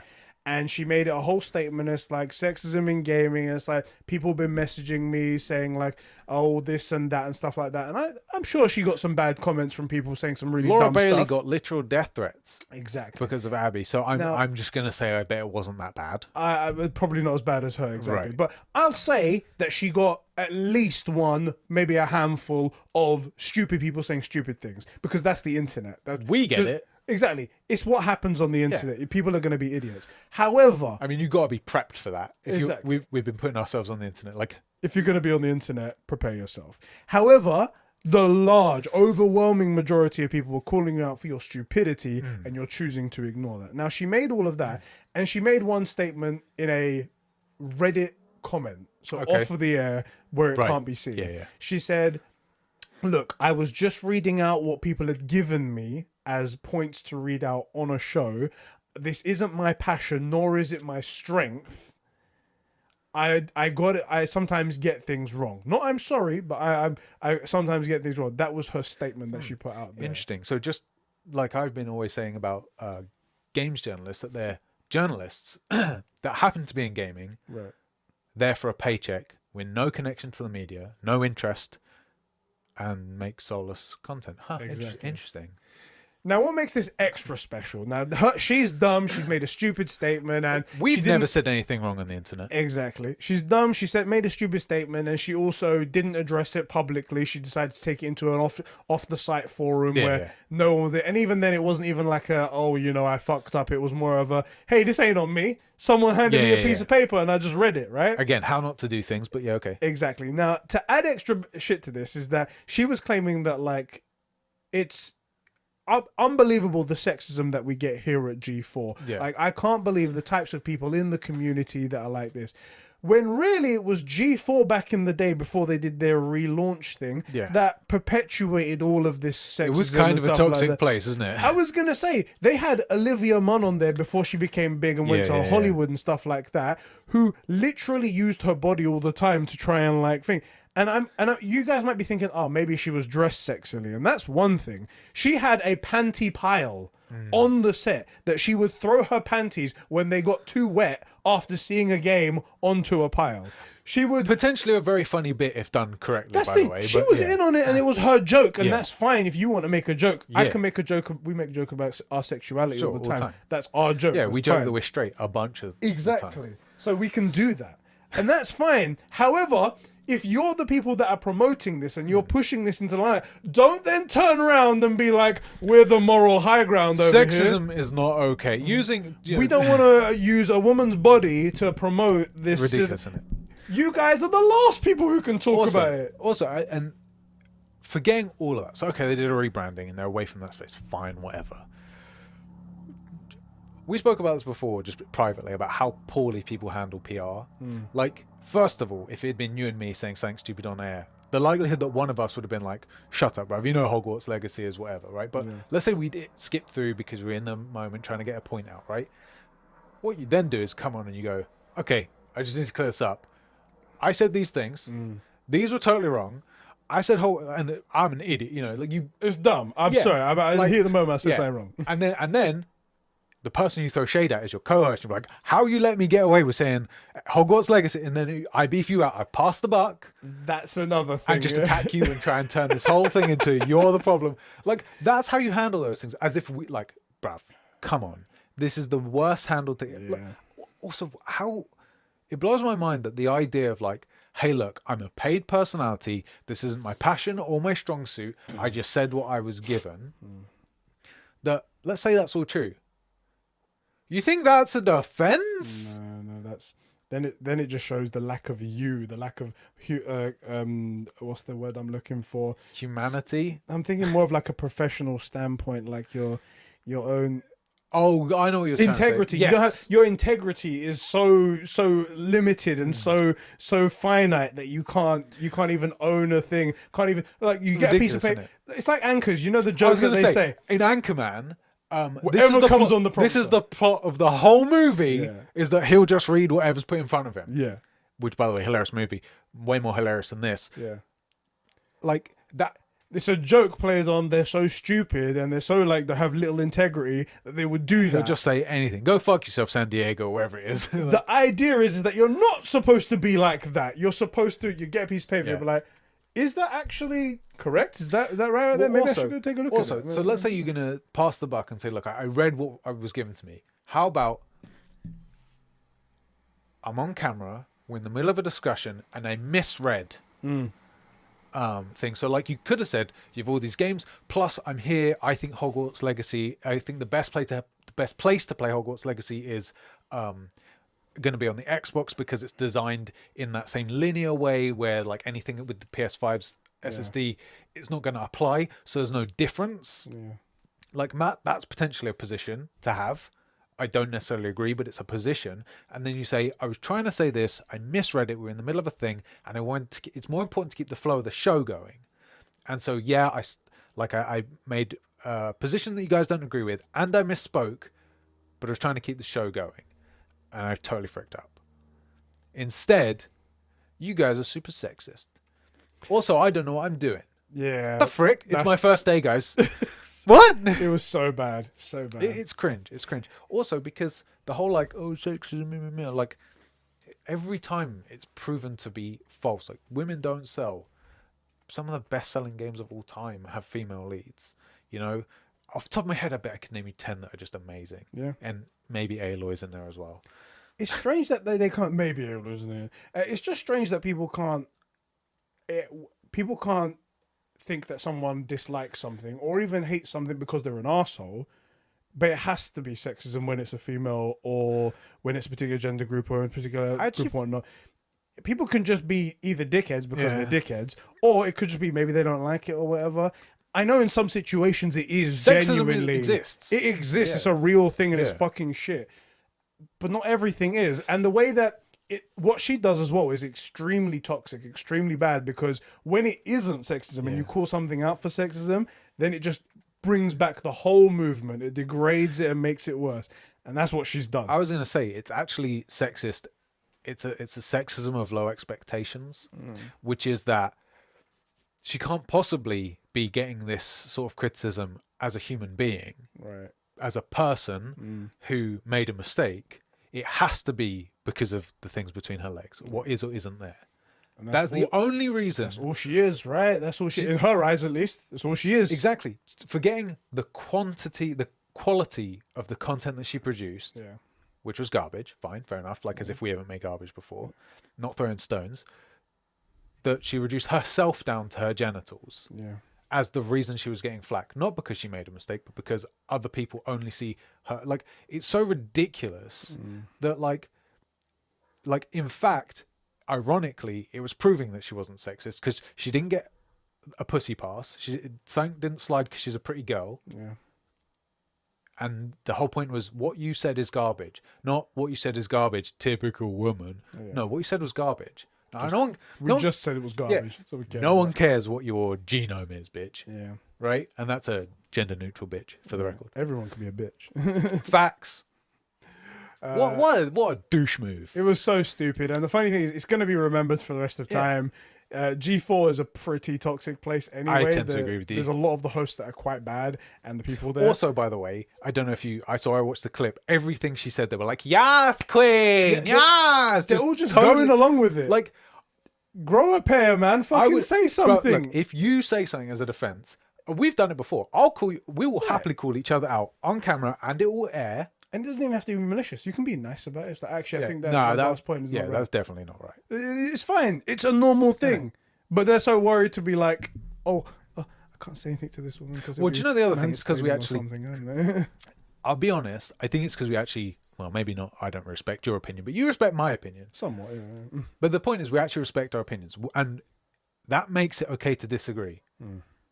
Which we don't we very rarely do. But when we do, it's like, man, that's a really good point. I don't agree, but that's a really good point. Yeah. You know, it's okay to disagree. It's okay to disagree. And we have opinions that you guys don't like. Like, look, one of the best games ever made by Nintendo is Pokemon Snap. I don't care what you think. I'll go as far as say the best thing Nintendo's ever made is Pokemon. There you go. There you go. You know, like, that's going to rub a lot of people the wrong way, but it's the truth. But for real, they won't disagree with her. One, because she's making a particularly political point. She made a point political. And two, I think there's not very often a lot of respect in those sort of shill shows, if you will. Yeah. Whereas we're true shills. Anyone can pay us and we'll shill for you. Exactly. They're bought by Xbox. Do you know what I mean? Yeah. So there's no respect, and she just reduced herself to her genitals and took all of the responsibility away from her, and then said she's not passionate or knowledgeable in the field. That's a weird thing to throw out there. You know what I mean? It's a weird thing to admit. It's a very strange way to handle a situation, other than, you know what, guys, I said something really stupid, and then turn yourself into a meme. How many of our memes are because we're idiots? Yeah. Most of them. I can totally see her. She's going to turn into a meme of just like someone who doesn't know what the fuck they're talking about. And also, I can't imagine anyone ever saying that shit. No, it's so cringe. The worst thing as well, this meme's going to follow her in a way she does not want. Yeah.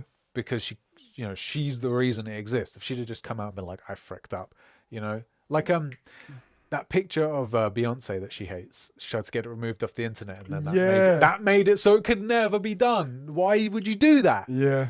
What she should have done is tweet it out and gone, right, note to self, check your choreography first. Like that would have been over. There you go.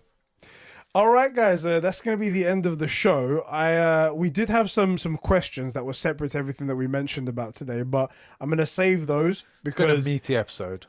Also, we do have like a hard stop on like 3 hours, and I didn't start this at the beginning of the thing, so I don't know where we are. We might be even longer, but we started that as when we had a conversation about Joss Whedon, so I don't even know where we are.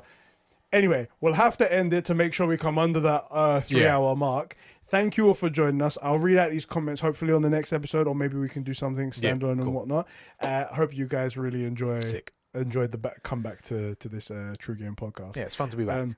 Thank you again for all of the support and all of you guys that helped me out with my with my tools that got stolen. Yeah, happy You guys birthday, are- bruv. I'm ridiculous. Also, do guys remember, if we got anything wrong, like we're not experts, we're not passionate about the field, we don't know what we're talking about, and just read them our what we were given. genitals are the problem apparently. So remember it. You know, remember. All right, I guys. just read anything they put in front of me. We'll catch you all in the next one. Thank you all for being so awesome, and see you Catch you next next one, one. bro. I do like having this space. Yeah, it's all free. I'm here, gonna write some scripts so I can get you to read out. Oh, well, like today, I'll just read anything. You know me. You know in Ali G. Yeah. Where is that? It's like, furthermore, I am a sissy girl. It's like, I like it in the batty. Honest.